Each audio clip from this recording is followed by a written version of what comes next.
was looking to do this is one public conversation, two more. The rest of them, so that we don't have to put through that. Are you okay with that? Nix the whole thing? Yeah, until afterwards Because we don't know how it's going to go. Right. Yes.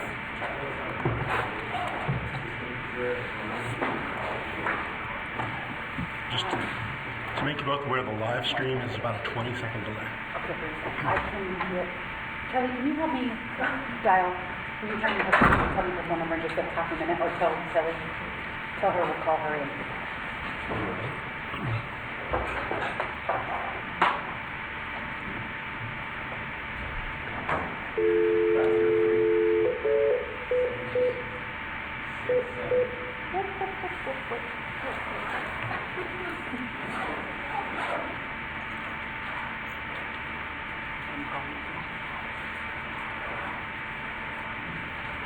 You told me the question.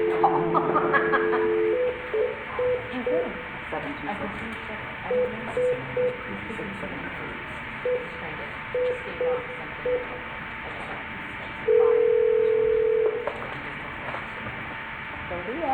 Hello. Hi, Dale. This is Rose. Hey, Rose. Okay. Just want to make sure that we didn't hang up on everybody when we added that last caller. Is everyone still there? Yes. Great. Yes, still here. Smart. We're going to need to keep people muted. Yep. Muted. Please make sure to mute your phone. Okay, that has been shared with you. Yeah. I think so.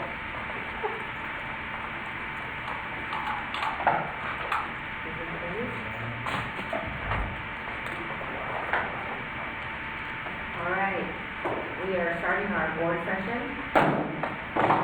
And our first item on our agenda is the coronavirus update with All right, thank you. So I did want to give some updated information. As most people are aware, we just found out a few minutes ago that the school closure has been extended through April 28th.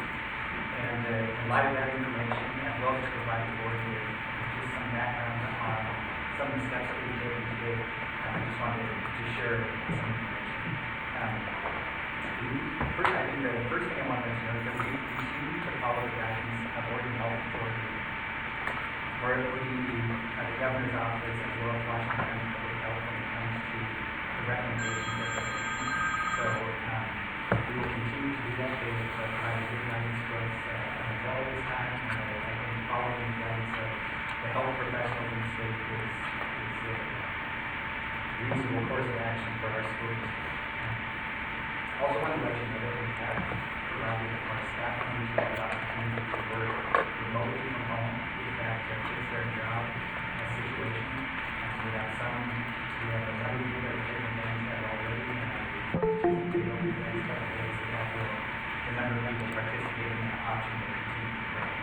So you do know that is true for all of our staff members, with the exception of those staff that provide those critical business functions that have to take place at a particular school site. We oftentimes refer those as our essential staff, and those staff members are lined up in a contract and protocols that are in place.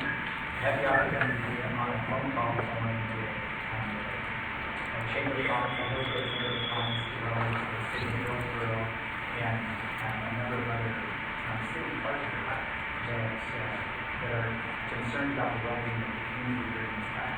One of the things that we're talking about is, our staff give arrangements in place through our contract workers that staff members do continue to be paid during this closure time.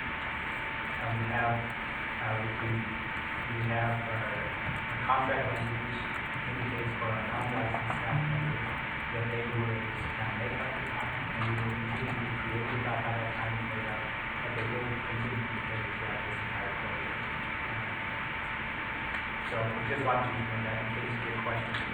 And we continue to have conversations with each of the HCP to make sure that they're apprised of all the arrangements that are taking place, as well as any new development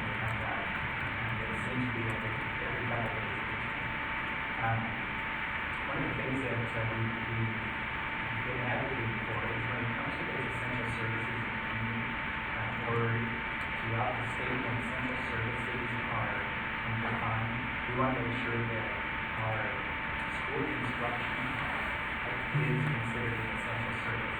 And the reason for that is that we're on a pretty tight timeline to make sure that our construction projects are completed and that we get a number of projects wrapped up before the start of the school year next year. So we're continuing to advocate for those essential services we have to continue to make this happen. One of the other conversations that we have that we've been exploring today is how can the school district assist with providing child care for those first responders, for our healthcare professionals, for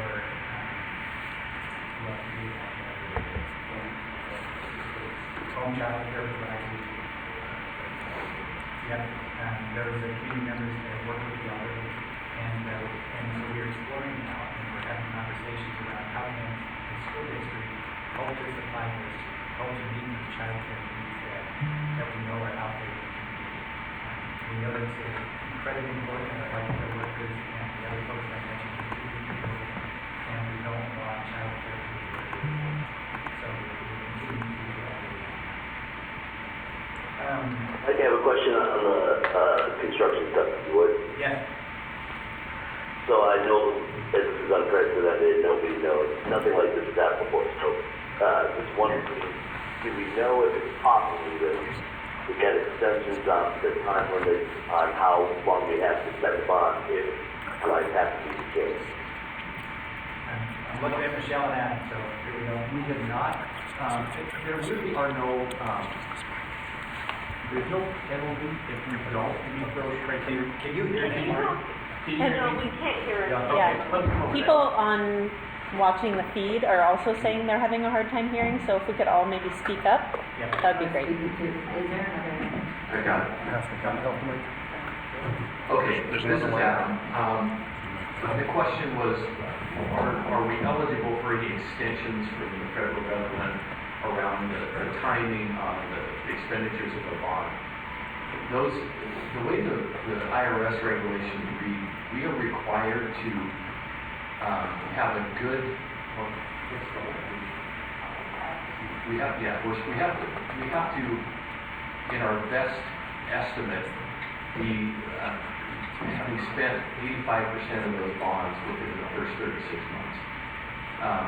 That's at the time we sell the bonds. At the time we sold the bonds, that was our good faith estimate that we would have those dollars spent. The fact that we're not able to get them spent, if we're not able to get them spent within those 36 months, I'm not aware of any penalty or anything that comes back to us from the IRS. We have to notify them that we didn't meet that threshold, but that we did, in good faith, estimate we would at the time we sold the bonds. Does that answer that question? Yeah, okay, thank you. Yeah, it's unprecedented, and I'm guessing nobody's gonna, want to be punitive, just making sure we're thinking about it. Yeah. The next area for us to talk about for a minute is the fact that we continue to provide school lunches for our students. Yesterday we distributed 400 lunches, and we did anticipate that the lunch count yesterday would be significantly low as we continue to communicate, and we knew that word of mouth was also going to help that situation. So yesterday we served 400 lunches, today we served 2,000 lunches, and we continue to communicate in a deeper way in the community and find alternative pathways to get the word out. When the meeting wraps up tonight, Eric and I are going to leave a quick little message encouraging people to continue to participate in that program. Also, with the expansion of the closure, one of the things that we'll be ramping up right after spring break is the use of some of our school buses to deliver lunches to other areas of our community, not just schools that have currently been designated, but maybe some of our larger apartment buildings or some neutral spaces in the community that would get at the heart of the students that are needing those lunches. So we'll continue, I believe, to grow the participation level of the students that are receiving those lunches. More to come on that. I think the next thing we need to spend a little time talking about is this whole concept around distance learning and where we've been landing on that. And I know we have Dale on the line and Jordan to just give us a little rundown of a couple different options that we're pursuing. And they're going to talk about, Dale's going to talk about the two options that we're currently pursuing. Jordan's got some information about connectivity and some of the estimates that are coming back on that. And then I also know that we're continuing to work in partnership with the Washington County School Districts through the ESD to provide some type of coordinated response to the need for distance learning as all districts try and ramp up and do this in a more significant way. So, Gail, why don't we start with you talking about those two options, and then we can go from there. Excellent, sounds good. Can you guys hear me okay? Yes. So, we have been working on providing support and a plan for the week through the 31st at the end of the month, and now that we are going over, we obviously haven't talked about it, but I'm going to show kind of our tentative plan up to that point in the work that we've done thus far. So what we did when we had our first training from kids, we started gathering information about how many of our students have access to technology and access to Wi-Fi. And we had about over 90% of our students say they had access to technology that left and no longer say that they had access to Wi-Fi. And many of our students expressed concern about how much use of said Wi-Fi would be on certain data plans. So we know that even if they have access, they may not be able to do their online learning. So we're guessing probably 75 to 80% of our students have access at this point to do lessons online with Wi-Fi. So we have been working to create sort of a plan. We got teachers together this week, so we're going to shout out to the teachers who were willing to come in. And they have created some lessons to basically be resources for supplementary learning, either while in transition to a larger online presence, or just supplementary learning if we thought we were coming back on the 31st, which we now know that we aren't. But our plan was to offer these to families and students, and then when our teachers came in on the 30th and 31st, or we met with them remotely, basically we would be talking to them about different ways to create an online presence for those families that could access an equitable opportunity for learning through paper pencil versions, packaged information, readings, etc. And we know that it's not entirely the same, but we would be developing those lessons and structured in a way that could allow us to be as close as possible to similar learning experiences. And when Jordan speaks in a minute, he'll be able to share some of the ideas that we've had to ensure even more kids have access to technology and Wi-Fi as we transition to this. So our plan is to work with our principals this Thursday. We've already got meetings planned to meet with them to kind of talk about our plan and the tools that we've created. We know that a lot of teachers are already using online platforms. Most of the secondary schools are using Google Classroom, so that would be nice to be able to maximize on that familiarity with kids. Also in our upper elementary grades, often they're using Google Classroom, and in elementary they also use a product called Seesaw. So we know that there are some tools that are already out there that we'll be able to use, but then Alana's been working with Jordan and the team and has kind of created a Hillsboro teacher template for online learning, and it's a pretty easy interface where you just pull in information and resources and you can access them. So we feel like between those different types of platforms, we'll be able to help teachers utilize their skill and expertise and be able to create lessons for students as we kind of ride out this next 6 weeks prior to coming back in when we can come back, which would be May, I think, right? So that's kind of the plan right now. I think this morning we do have some resources and things that we are sharing with principals so that they can give us our feedback before we roll out to teachers, which we eventually hear from teachers about online opportunities, and continue to work with Jordan and his team to expand access to Wi-Fi internet. Jordan, do you want to talk about, Westland and Wilsonville's doing with their little survey thing. Can you repeat that question again, Mark? So, the parents all got an auto call, from the same sort of recognized phone number that calls them from the district regularly, with sort of a survey saying, press 1 if you have a device, press 2 if you have internet, and a device, like, it was basically them polling using the auto dial system of the school that parents were regular. So I don't know if it's great, but it sounds like a good idea. I don't know if it works for us, but it sounds like a good idea. So just wanted to make sure that it was not past the trip if we needed it.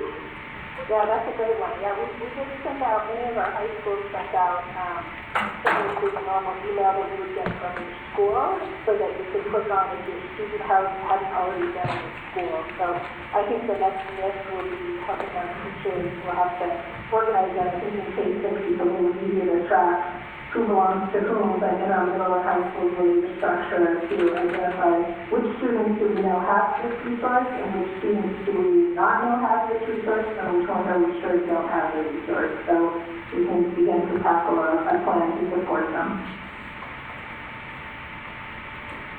Jordan, do you want to talk about the pricing that you found out? And our estimate is that we've got approximately 4,000 students that do not have connectivity at home. So, Jordan, can you talk about that a little bit?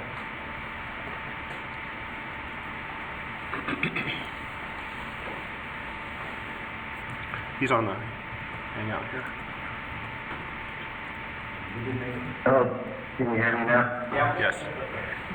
The pricing we've been able to get, it does run pretty high. There are some options that would be more of a month-to-month thing, but to get even into the like 2,000 device range would be, for just 3 months of service would be somewhere around $180,000. If we go into things that have longer contracts, they're less month to month, but you need to do like a 6-month or year-long commitment. So in just looking at that, it would just be the number of devices that we would actually have to be looking at, and then probably also promoting some of the additional services that would be available out there to families that are either free for a few months or low cost. The other issue on ordering devices is right now the lead time's probably at least 3 to 4 weeks to get devices in hand. There's sort of 2 major options. One would be going through Verizon, the other is through Kajit, which is a K-12 service. So that would be one of the issues. The best case scenario is probably getting them the 2nd week of April, if we would place an order within the next couple days for devices, and that just would depend on how many we order, and then being able to just pay the month-to-month or the 6-month contract on those.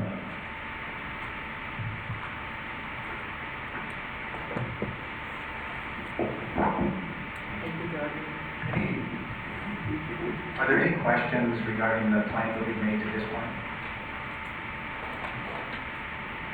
I think the only follow-up that I had was in regards to, and I think I told you this morning, Mike, about just checking in with our families and seeing, besides the food delivery services, if there's any additional needs that they might have that we could partner with either our local faith community or resources to deliver, anything else that we don't know that they might be needing. Very good. We have received a number of offers from our faith partners as well as board members and other staff members to assist with the delivery of lunches. We had a number of our principals out today that were delivering lunches.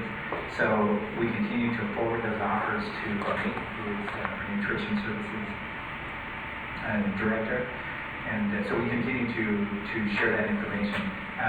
We have talked about using our outreach workers to make some phone calls and just get a broader understanding of the needs that may be developing in our community. And that's something that we can talk with Ole tomorrow and start to get that rolling. This will also be a good time to just let people know that we do have a number of schools that have food pantries, and those schools have reached out to their parent group and into their school community, and they've let people know that their food pantry is still up and running at this time. Does anybody have any questions around distance learning? I know for many of you that are joining us via online streaming, we have the majority of our board members are on the phone as well. So I just want to make sure that we capture any additional questions or thoughts regarding distance learning. This is Jackie. Go ahead, Jackie. What are the options if we choose not to do the Wi-Fi technology connectivity? Is that the only option that we're looking at for distance learning? No, it's not. What else are we looking at? So right now, we're looking at a model that would be more of a hybrid model. Our goal would be to get as many students using the online presence as possible. We also know that that is not going to happen in our community in such a short period of time. The likelihood of getting everyone up and running in this short period of time it's just not very high. And so, and I know Dale talked about it a little more, but during this initial phase, we have been putting together options that not only are online, but they're also packets and written format that students can pick up, or we can mail to students, or we can have them available throughout the community. And I'll let Dale or Travis talk a little bit more about that. Dale, would you say more about that, please?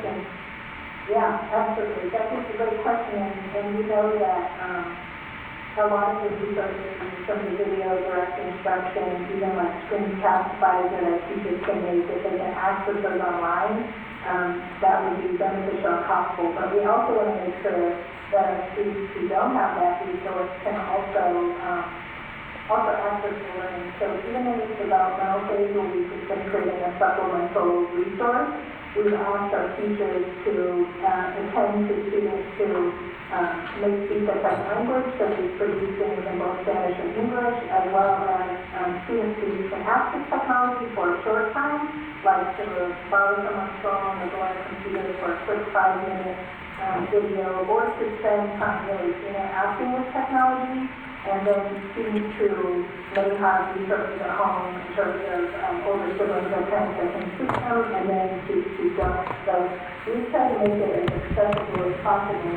Again, I think the key is going to be really relying on our teachers. Essentially, we know our kids are anything they need, so it's going to be pivotal as we go through our classwork to decide which students have the technology resources and access to that, and which students are going to have to think a little bit differently out of the box to provide paper versions and other resources to help them get the same access to the learning that other students have. Okay. And regarding what Erica said about reaching out to our families and making sure that there are any other needs that need to be, that we can help with, I would also ask about our most vulnerable students, those with special needs or either medical or emotional, to see, are we doing that with them as well, with everybody? Yeah, this is Travis. Jackie, our special educators are working to figure out how to deliver specially designed instruction, how to host IEPs remotely, and how to provide accommodations and modifications for students as we roll out any plan. So there's a team of folks working in parallel with the curriculum development team to make sure that ELD, English language development services, and special education services continue as we move forward with some of their hybrid learning opportunities through March and April. Great, thank you. I also appreciate your question, Jackie, about mental health services. And, we've done a lot of work in the last couple of years with making sure our students receive those, obviously, the stickers on our computers about mental health resources. But I know that was concerning our principals and our counseling team as well. So I think as we proceed in the next month, coming up with different ways to serve students, we also need to attend to that. And thankfully, we have counselors who will be able to help us brainstorm how to assist our students and give them access had a couple other questions. I didn't know if there was more to update on the plan or... Go ahead, Jackie, if you want to ask now. Okay, so I know I'm positive we're working on communication to parents regarding the extended closure that the governor just announced. One of the big questions is the SAT, ACT, and AP testing. And I'm sure we're going to address that as well. Yeah, so that information is already up on the website. So keep in mind, it's only been out 15 minutes, so we don't have a letter ready to go just yet. That is something we'll be working on first thing in the morning, but it is already out on the website. It's out on Twitter and Facebook as well. So we do have that information out. We have been waiting to see where this extension might end or what the timeline on that might be. And we too have been in conversation with IB. We've had a lot of conversation around what that may look like for EP testing and that kind of thing. We just haven't had enough information to start to put plans together yet. And the AP board actually said that they would have information for us by Friday. So once we get that information from AP board regarding AP testing, and I'm assuming IB will be the same way, we'll be able to share that as well. Thank you. Any additional questions on the update? Okay, so just to reiterate for many of people that are joining us via live stream, we have just received an update of school that will be closed until April 28th, and we have just gone over some information about how we will continue this learning, and we are moving on to our next item on the agenda, which is our strategic update plan training. Thank you. Tonight's presentation is to get the board up to speed on how we will transition from our 2016-2021 strategic plan to our next strategic plan. And in doing a little bit of research on the importance of strategic planning, I came across a funny quote from Dwight Eisenhower who said, "Plans are worthless, but planning is everything." There seems to be a line like that goes through the military crowd, which is you don't know what you need to prepare for, but being well prepared is very important. I think those words resonate right now. So my hope is that you can see through this presentation that we have had a successful strategic plan this last 5 years, and that the planning process to get to our next strategic plan will incorporate things like the continuous improvement planning process required by OEE, and things like our student investment account, community engagement process, and our plans for investing student investment account dollars. There are two important reasons for engaging in strategic plans in a 4 or 5 year cycle. One being that they help us surface disagreements that would go unresolved among leaders until we all sign on that dotted line together and say, these are our values and this is our strategic plan. And then once we have that plan in place, we have a platform from which we can leverage change. I want to give an example of our equity policy or our value around career-related learning in HSD. Those are things that are well established in our strategic plan. And when resources are scarce and decisions have to be made, we always have a document to anchor back to that has our values and our goals and our commitments to our students. The plan that we have currently represents our core beliefs that students and equity are central to our reason for being as HSD. Our plan shows concentric circles of accountability and planning from students in the center to the classroom to leadership levels, and finally to governance and policy, which is where the board does most of its work. We also have commitments to connect all students to culture, community, and career built into our strategic plan. Our proposal at this time is to maintain this structure and these commitments as we renew our strategic plan, and we would like to build on our momentum as a district, add new voices and lenses to our plan, and proceed with a refreshed version of this plan which we feel is working in achieving our goals for our students. You've seen this graphic or versions of it in our continuous improvement planning process. This represents the big rectangle on the outside. That's the strategic plan encompassing everything we do, and within that our continuous improvement plan. Our SIP doesn't actually reference policy or governance at the board level, for example, so we need a strategic plan that is most comprehensive. But over the years, we've noticed that many of the budgets, the state required and federally required grant applications, and improvement plans that are mandated for us do fit within a continuous improvement planning process and start to overlap. We think that by consolidating all these into a SIP and a strategic plan that are fully nested within each other, we can, one, streamline stakeholder engagement, two, focus and de-silo our work across the district, and three, leverage maximum outcomes with limited resources. So for every dollar we invest, we need it to do the most it can for kids, and by planning together, we can accomplish that. Out of our SIP came these 12 goals, and any good leader will tell you that you can't do more than 2 or 3 things well at one time. But the fact is that at this moment, all but 3 of these goals are required of us through various laws and allocations of resources to improve outcomes in specific areas for our students. For example, mental health under SIA.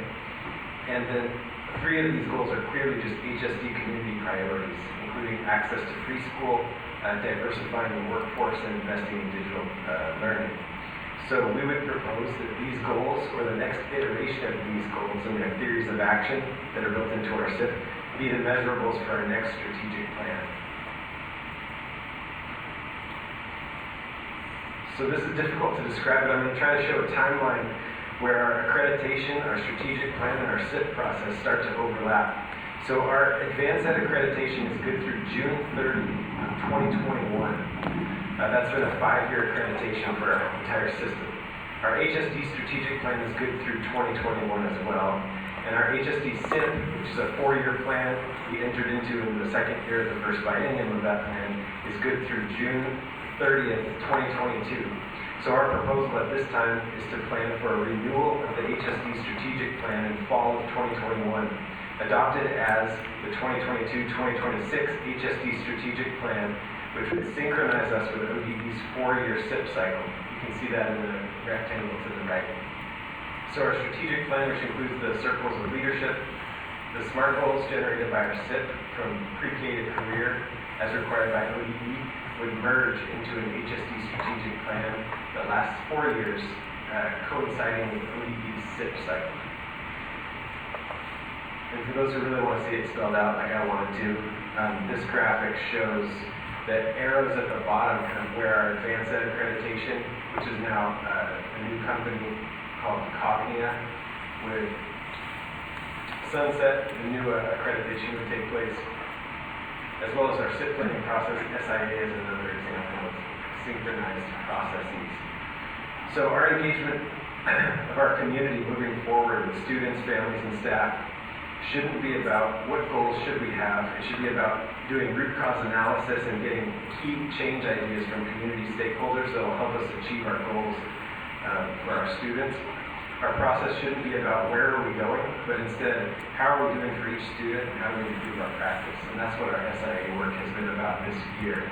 So I think we're on the right track asking those questions of community stakeholders. This is a brief timeline for our SIP and SIA processes. The SIA plan should be approved soon by ODE. Our SIA and SIP leadership team will be convening to track our SMART goals and monitor outcomes and make recommendations for improvement. In fall 2020, we'll engage in a Cognia accreditation process. In winter 2021, we'll do a community engagement process in partnership with Cognia. HSD will be engaged in continuous community engagement from here on out, as required by our SIP and SIA processes.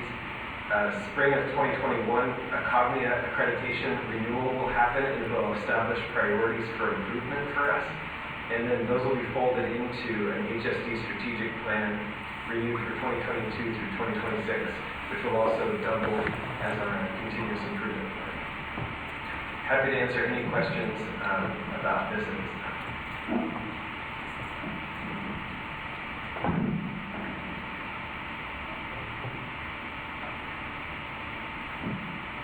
We're just having someone that on the phone, I think accidentally dropped off.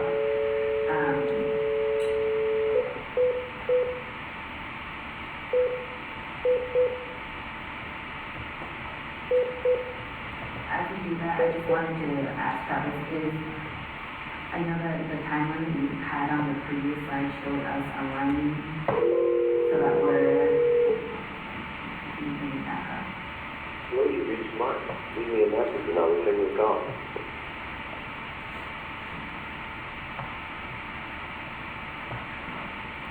So one of the slides on there was just for us to kind of align with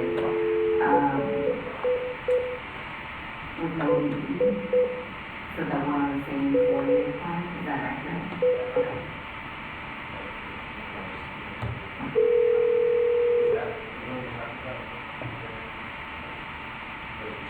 Well, you reached Mark. Leave me a message and I'll return your call. At the tone, please record your message. When you have finished recording, Yeah, and I'll show the timeline.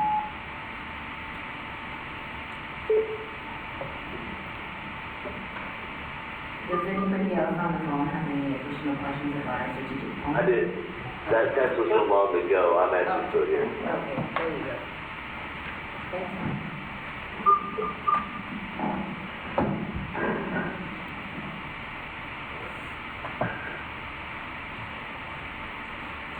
Mark, you can go ahead if you have a question. No, no question. I was just, you I think were trying to call me and Got it. speak to. Okay. Any additional follow-up questions for Travis on strategic planning?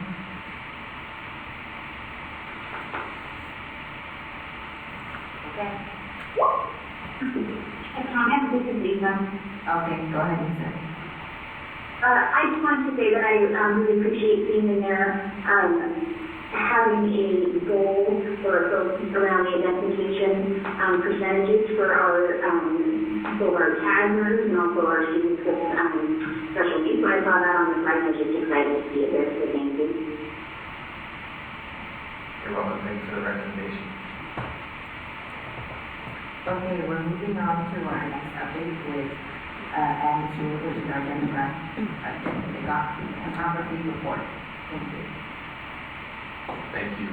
I want to take us back a little bit to when we, prior to our bond,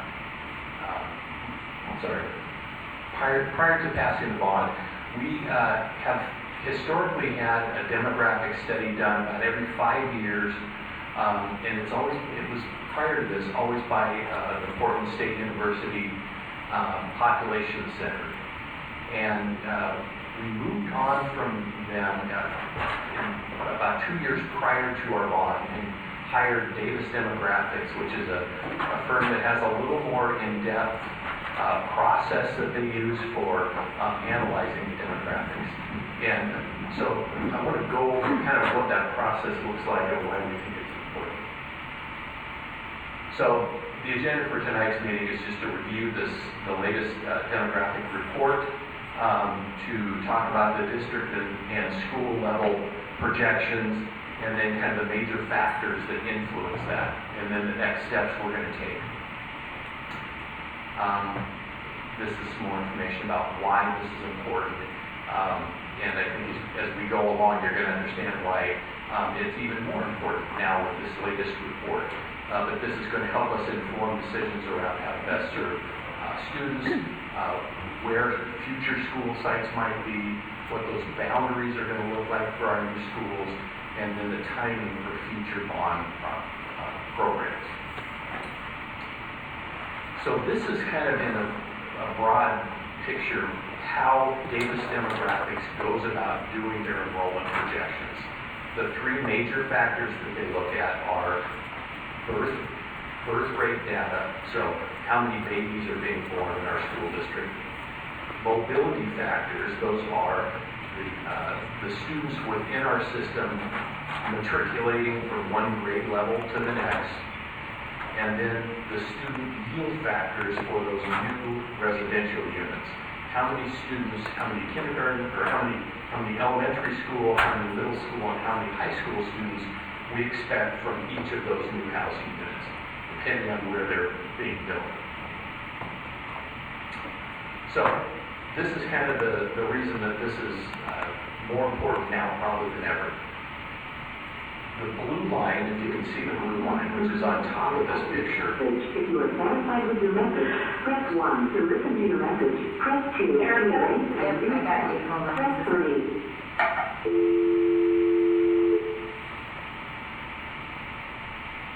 did we lose them? 1. Erica, Yes? what was that? Did anybody else on the phone hear that? Yes, we heard it. Oh, Yeah, okay. we all heard it. Can I just say that, the microphones aren't what the people on the phone are hearing. We're hearing whatever's next to the actual phone itself. And somebody's like moving papers and there's whispers and stuff, so I'm just letting you know, it makes it hard to hear. Got it. I don't know. We're separating the microphone a little bit from this area so that you can hear the presentation. Is that better? Okay. Okay, I will carry on. So, this is the information from the last 3 demographic reports on a very high level. The total number of students that we've had historically, this is the actual number of students we've had in the district. The blue line, the top line, was the projection for the number of students we would have for the 2017 report out in those out years in 24, 25. The middle kind of orangish bar are the number of students that were projected in last year's report. And as you can see, in both cases, we were looking at some pretty significant student growth between 22,000 students in 2020. We just We lost them again. Yeah. We lost them? Well, I think just the room. I think we hear each other on the phone. Can you hear us? Can you hear us? Now we Now we got can. it. Okay. All right, hang in there. So the third bar, the gray bar here, is the latest report. And it's actually showing a decline in the number of students we're anticipating between now and 2026. So let's talk about why that is. And this is just kind of a bar graph of that same information. This is on an elementary school basis. The bars on the left-hand side here in green are the elementary schools that are anticipated to lose students between now and 2026. The bars on the right are those schools that are anticipated to grow. So, Rosedale, Rosedale, yeah. I'm just getting a text on board members. If you go closer to the microphones that are like near those are the ones that Oh, are hearing that. sure. So maybe you can do your presentation over there.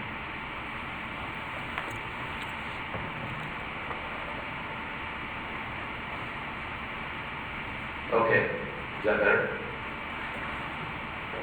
I'm going to take that as a maybe. Okay. So the elementary schools that are anticipated to grow are Rosedale, North Plains, Three Orchards, and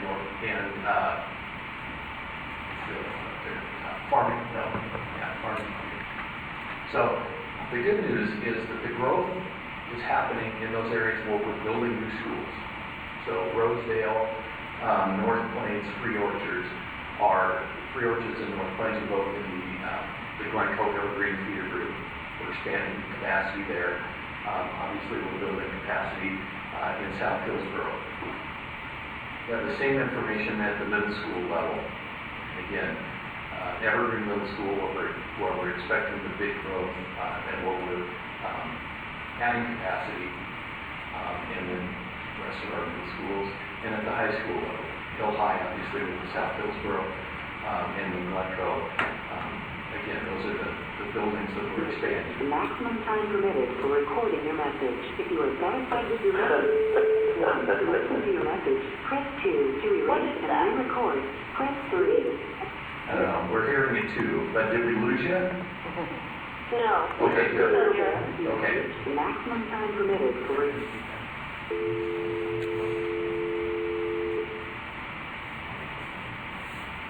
Okay, are you Press there? 3. Are you still still there, you have reached the maximum time permitted for recording your message. If you are satisfied with your message, press 1 to listen to your message. Press 2 to erase and re-record. Press 3. Calling his number has been taken since. Oh, it's right. We're still trying to call. Message has been sent. Goodbye. Okay, got it. Okay, it's dropping off Okay. that call now. So, is everybody still with us? Board members? Yes. Okay, good. Okay, so that's factor number one. Factor number two is based on our incoming kindergarten students. And this is based on birth rates and the number of babies being born. This is the chart that Davis has put together showing in this column the number of babies that are born going back to 2001, then the number of those students who show up in our kindergarten classes 5 years later. And historically, it's between 59 and 61% of the babies that are born show up in our kindergarten classes 5 years later. As you can see, back in 2014, we had about 2,500 babies born. 1,487 of those babies, or those kindergarten students, those 5-year-olds, showed up in our kindergarten classes. Since that time, as you can see, we've had a pretty significant decline in the number of babies that are being born, which is going to translate down the road into fewer kindergarten students, which then obviously moves through the system, needs less first grade students, less second grade students, and so on. So that's issue number one. We don't have a whole lot of control over that one, unfortunately. People just aren't having babies right now. The second factor is the number of students that we're anticipating from each new housing unit. We break it down by feeder group, and the way to read this is that the SF up there are single family units. So in the Glencoe feeder group, for every one new housing unit, single family housing unit, we expect 2.24 students, elementary school students. We anticipate 0.053 middle school students and 0.092 high school students. So a total of 0.385 students per single family housing unit. And that translates through all of these. What's happened over the last couple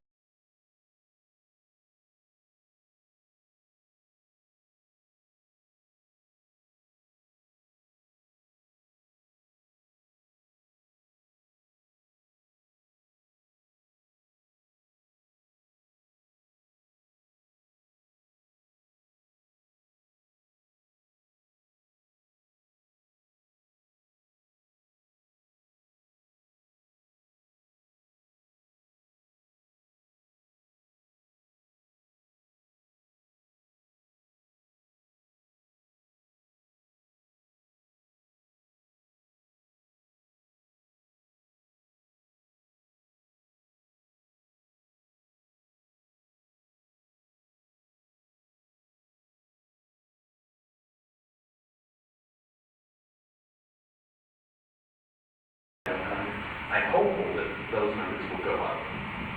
But as of this report, those are the numbers of students that we're anticipating for student meals.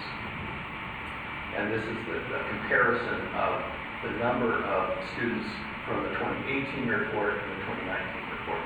We've actually got more students that we're anticipating, but it's because they're bumped up the number of housing units that they're anticipating. It's not because we're expecting more kids per unit. So again, we don't have a whole lot of control over that.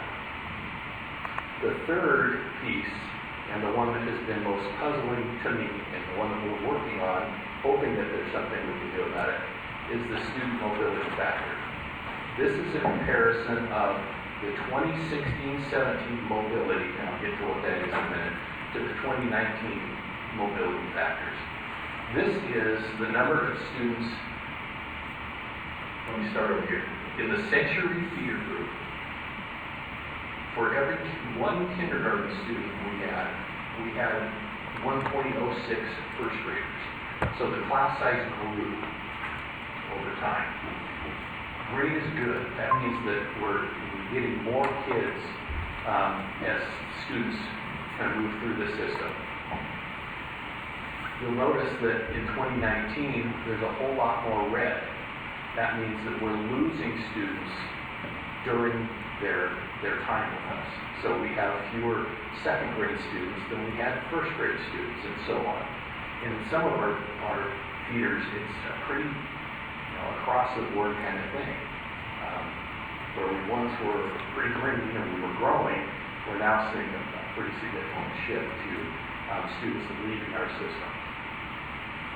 This is some work we did with our registrars and our attendance folks around, and this is primarily high school numbers because we do a really good job of tracking high school students that leave our system because we're required to by AD.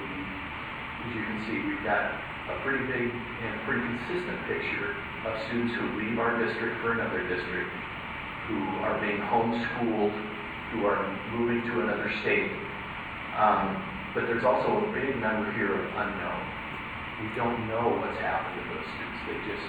They're dropped from our system, but we don't necessarily know where they've gone. This is where we're really digging into this data. Prior to sending everybody home for the last week, we had been meeting with registrars, with office managers, with our attendance office folks here at the admin center to try to help us understand what's causing this and what information we want to glean from the information that we have now and what additional questions we need to ask when folks leave our system. So again, our steps right now, is to dive into this student mobility detail and see if there's a pattern there, if it's more students leaving for virtual or charter schools, and maybe making folks more aware that we have the virtual option, doing exit surveys with families, either in person or electronically. We have the ability in our attendance system to generate a survey that would go out to anybody who has a withdrawal code that will ask them why they're leaving. Was it are they moving? Was it because the housing was not affordable? What was the reason?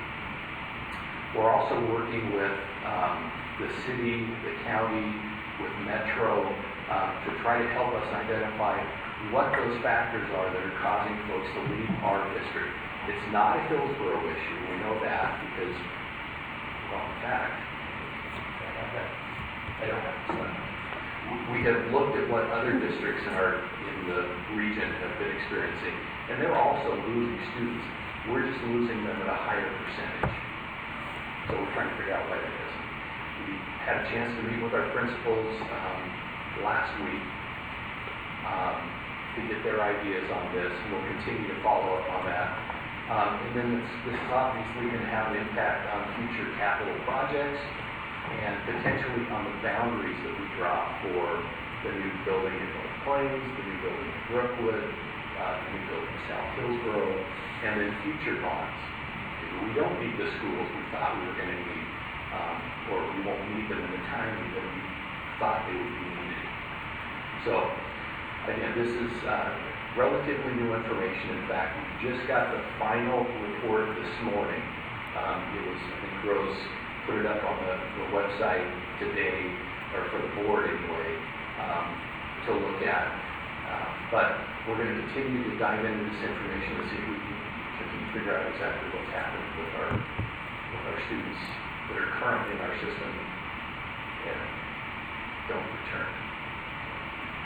I know there's lots of questions about this, but I'm happy to answer them. Thank you, Adam.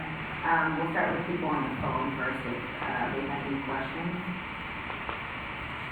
Hi, Erica. This is Martin. I have a question, probably for Michelle. Can she translate these demographic trends into budget projections? If you can translate these demographic trends into budget projections.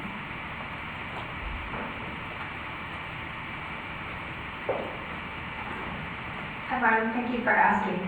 Because we do our budget every year and we kind of scale up and down according to what our enrollment is for the upcoming year, as far as our staffing, class size, and caseload, we will be able to navigate this to a degree. It doesn't alleviate our overhead costs, obviously, so it will be impactful in some way, but we haven't applied this yet to the long-term budget.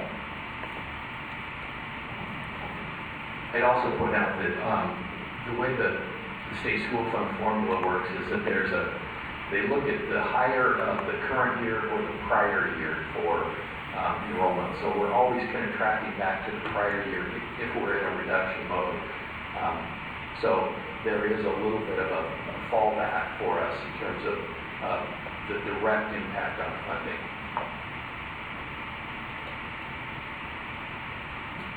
Any additional questions on the phone? We'll be bringing you lots more information on this as we go, but this is the picture as it looks right now. Thank you, Adam. Our next item on the agenda is our local option rate discussion with Zach and Mike. I can do the intro on that. Really, we just wanted an opportunity to have a conversation about where the board is around the concept of the local option levy. We have said all along that we were going to wait until we got through the SIA process, until we had a better understanding of what the dollars were that were attached to SIA. And following that, we would come back and have a conversation about where the board is regarding the local option levy. And you'll remember that early on, so several months ago, Beth reached out to a number of private contractors who could help us with polling, if that's something we were interested in. At that time, after that initial conversation, we made the decision to put that on hold until we got through the SIA process. So here we are through the process. We've also just received some information regarding the projections and where we are based on information that we recently received from our auditor. And wanted to just throw this conversation open to the board and get some guidance as where we're going at. Again, I'll open it up to anyone on the phone first for any comments.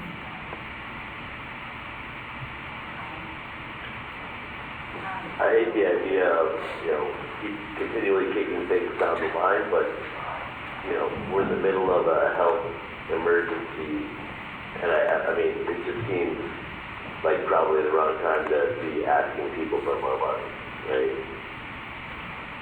Yeah, I agree with what Mark said, to be honest. I too hate to kick it down the line, but with what's going on right now, I just don't know how receptive people will be to another levy. Thank you. Just a second, I have Yadira also with a comment. And just to kind of echo on what other board members are saying, that right now it would be a concern, especially since the economic forecast suggests that we might be going into a recession sometime in the near future. So. Thank you, Yadira. Anybody else on the phone?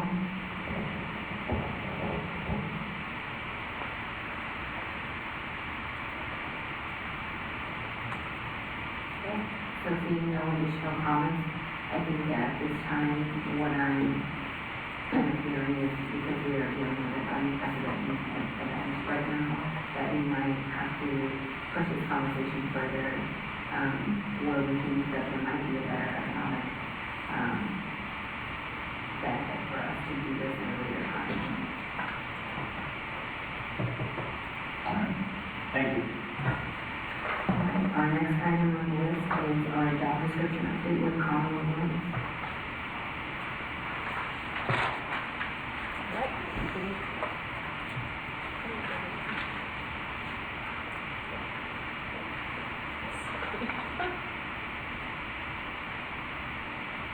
All right, good evening. I just wanted to give you a quick update about our postings for the Director of Equity Bilingual Programs and the Director for Mental Health and Behavioral Health as funded through the Student Investment Act.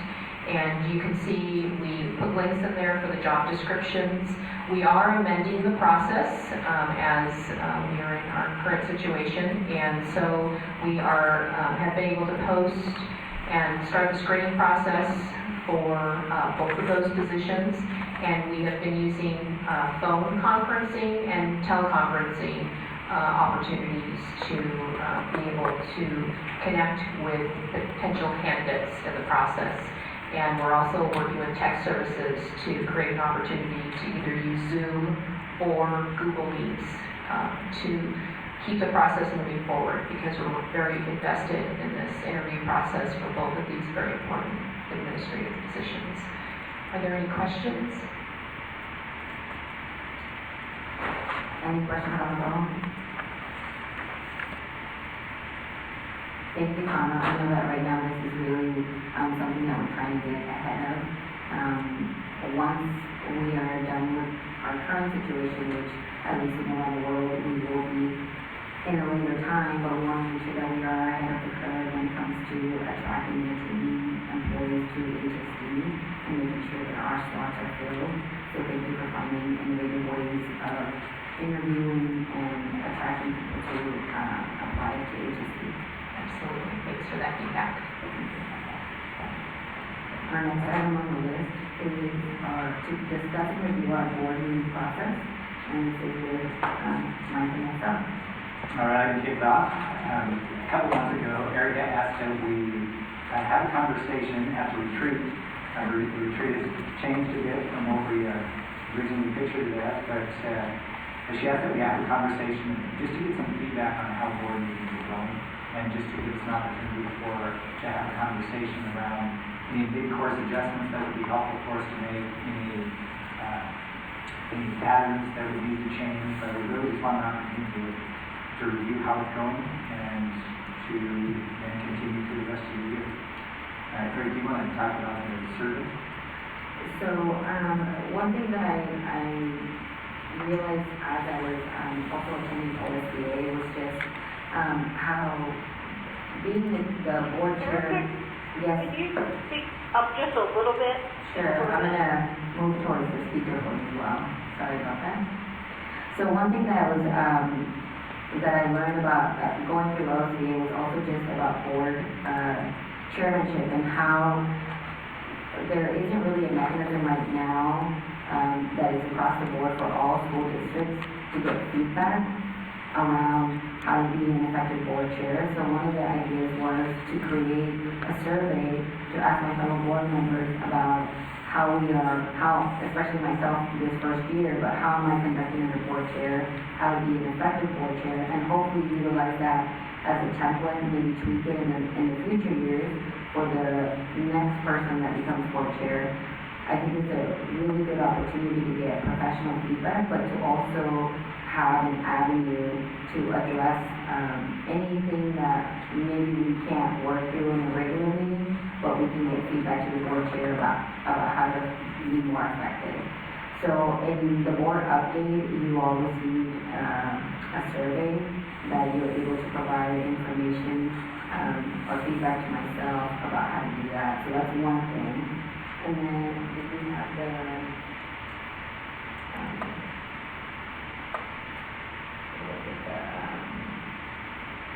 one additional thing also was just how to make our meetings so that we had to make a motion that we had a different additional sheet of paper in our board packet so that you could go directly to one page that had that motion in it. Instead, sometimes it's just kind of buried at the last paragraph in one of the sheets in our packet. Rose does have a copy of the Oregon School Board Association and the format that they use, and I think she's looking forward at this moment. While she sends it out to you, I just wanted to have a quick conversation also about the working agreement and just the one clarification that I wanted to make, that we have, historically we have had the agreement that the board communicates directly with myself and with cabinet members, and that's worked really well for us. I feel like there's been just a little slippage of that over the last couple months, in that we've had some folks that are contacting schools directly. And I can tell you when the principals get an email from a board member, they feel like whatever the request is or whatever information is in that email, they need to comply immediately. And that's why we ask that you go through the cabinet members on that, because we can oftentimes provide information, and we are mindful of the number of tasks that the principals have in front of them, and we try and be the filter for that information. So I would just as a reminder, ask that you continue to go through just cabinet members, as really everybody in the organization does report through one of those cabinet members. Does that include things like building visits? No, I think on building visits, that's a totally different thing. That would be more along the lines of request to a principal or asking for information or that kind of thing, but not building visits.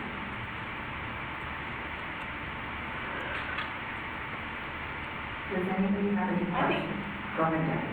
This is Jackie, and I think that's absolutely reasonable. And I noticed in the board packet, one of my questions was about the policies, because I know that sometimes we ask for changes or adjustments via email or in our meetings with Mike. And so sometimes I don't know what changes have been made since the last iteration, so I appreciate that part of it. And I think it's great. And Jackie, let me respond to that one also.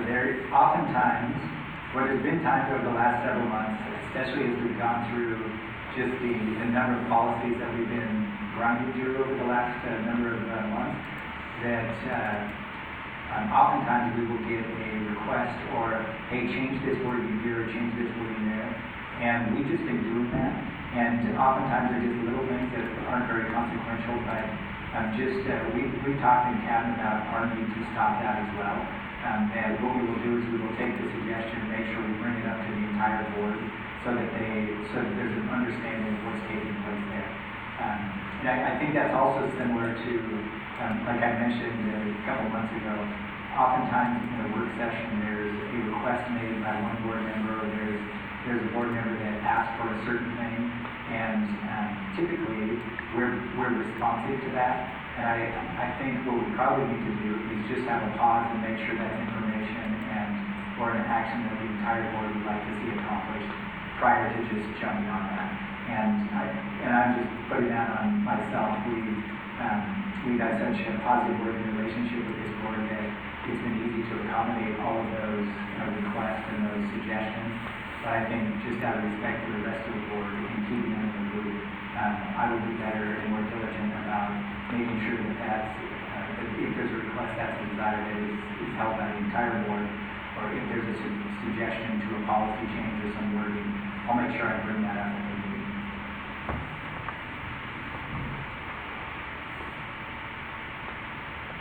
And just to let you know, Rose has sent you a sample of that OSBA wording to include that in the future of our board packets. Is there any additional questions about this topic from the people on the phone?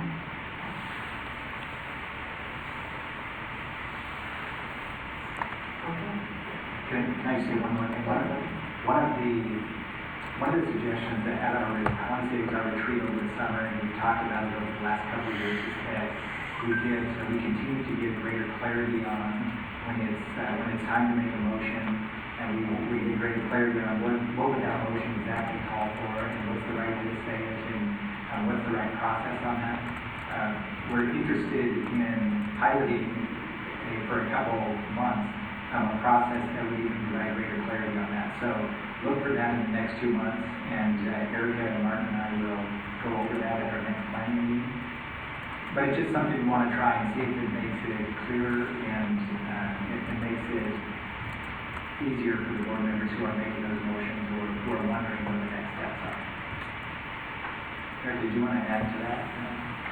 No, I think that's exactly where we were going. Is as we just gaining more experience being on the board and understanding Robert's Rules of Order, and this would just be another helpful tool, not just for ourselves, but thinking about the future of this board and onboarding new members and having this as a way for them to get just better grasp of those, Robert's rules would be really useful.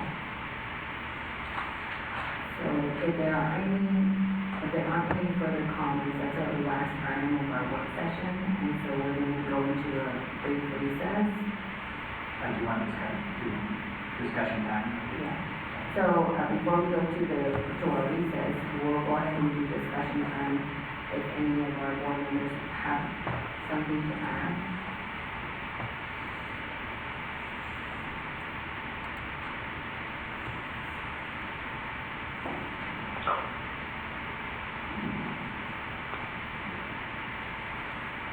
Okay, so seeing no additional discussion items, I'm gonna hand it over to Mike. All right, sorry, I just wanted to mention that we have had some audience members weighing in just with some comments, and those comments are around, with the extension of this closure, what's going to happen with seniors, and what's the plan for distance learning. So I think it might be worthwhile, even though we typically don't do this during audience time, for me to just make a few comments about that. Again, this closure information is not very old at this time, but we're happy to share the information that we have with the board without having to do that. All right. That's it. And with that, so we're going to take a brief recess with our work session. We'll be back with our regular session, at 7 o'clock. Our regular session will be resting again. Will it be in the same room? Are you guys just gonna Yes. break down and come right back right there? Yeah, we'll be right back in the same room. All right, we'll recess our work session. Do we hang up? Yes, we'll call you back. Okay. Do you want us to join the Google Hangout that she said?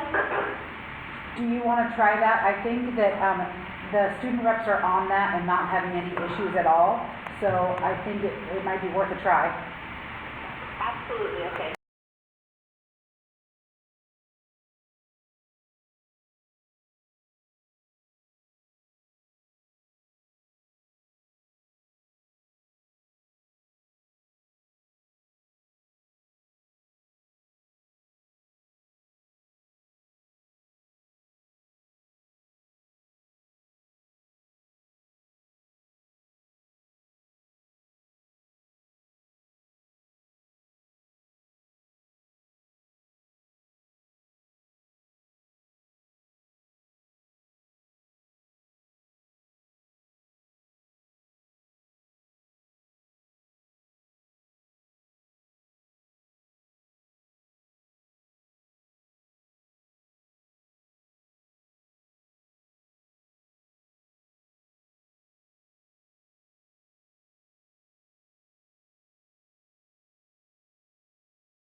can you freeze the image so I could go change something on the desktop?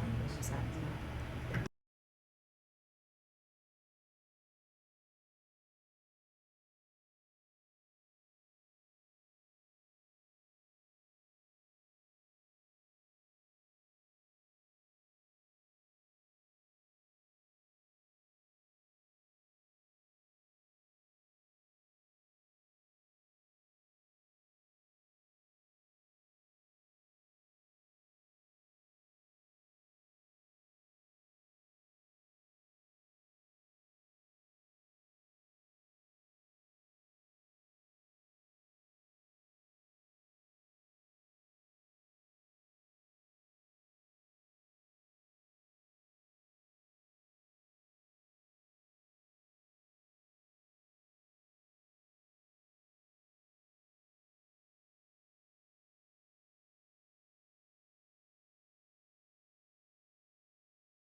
Ready?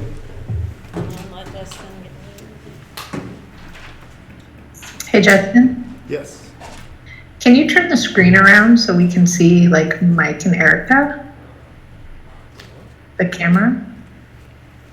Really not very easily, but I could try to flip the laptop around and like that, There we go. if that makes it better. That's really great. Thank you. That's awesome. Yeah. Hey, guys. Hey. Hey. All right, we're gonna continue with our board session. We are starting our regular session, and please join us to do our flag salute. I pledge allegiance to the flag of the United States of America and to the republic for which it stands, One nation, under God, indivisible, with liberty and justice for all.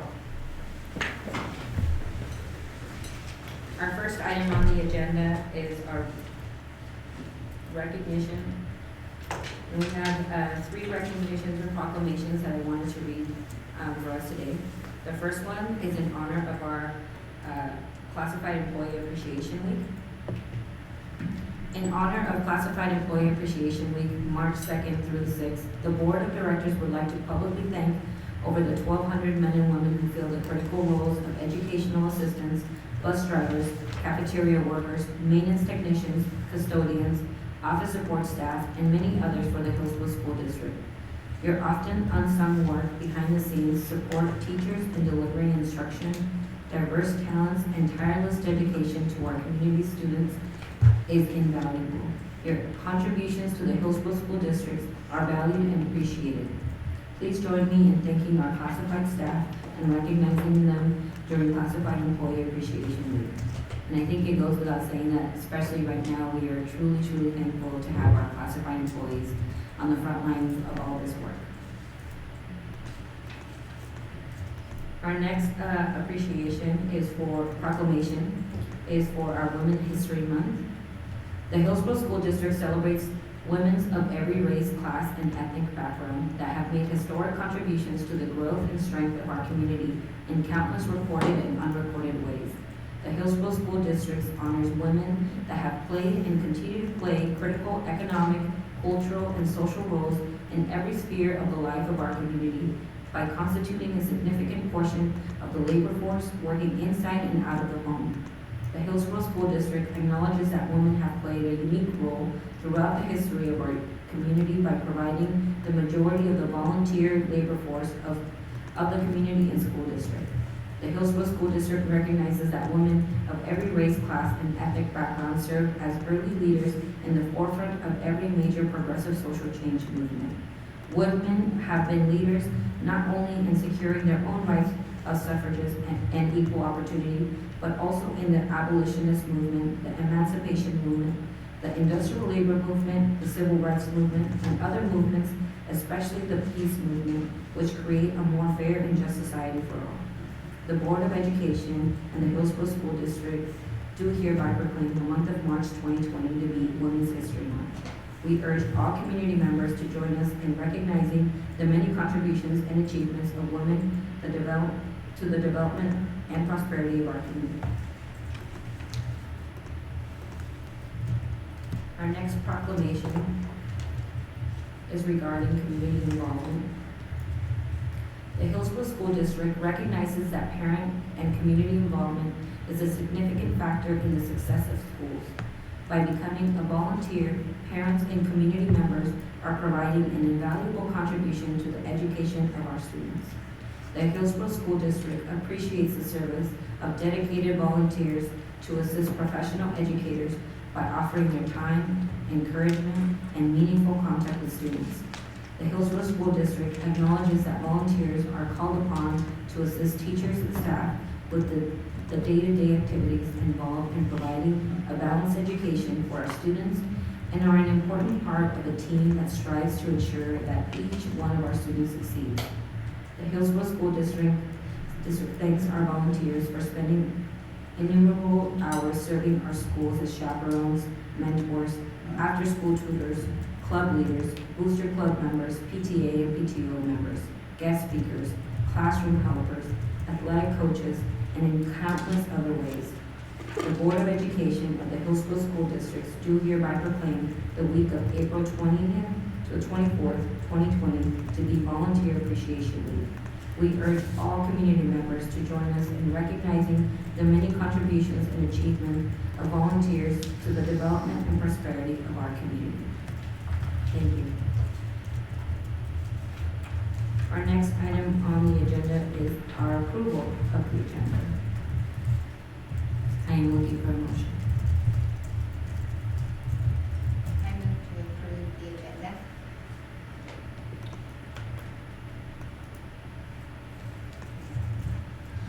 Second. Is Yadira the only board member in the room? Yes, it is. Thank you.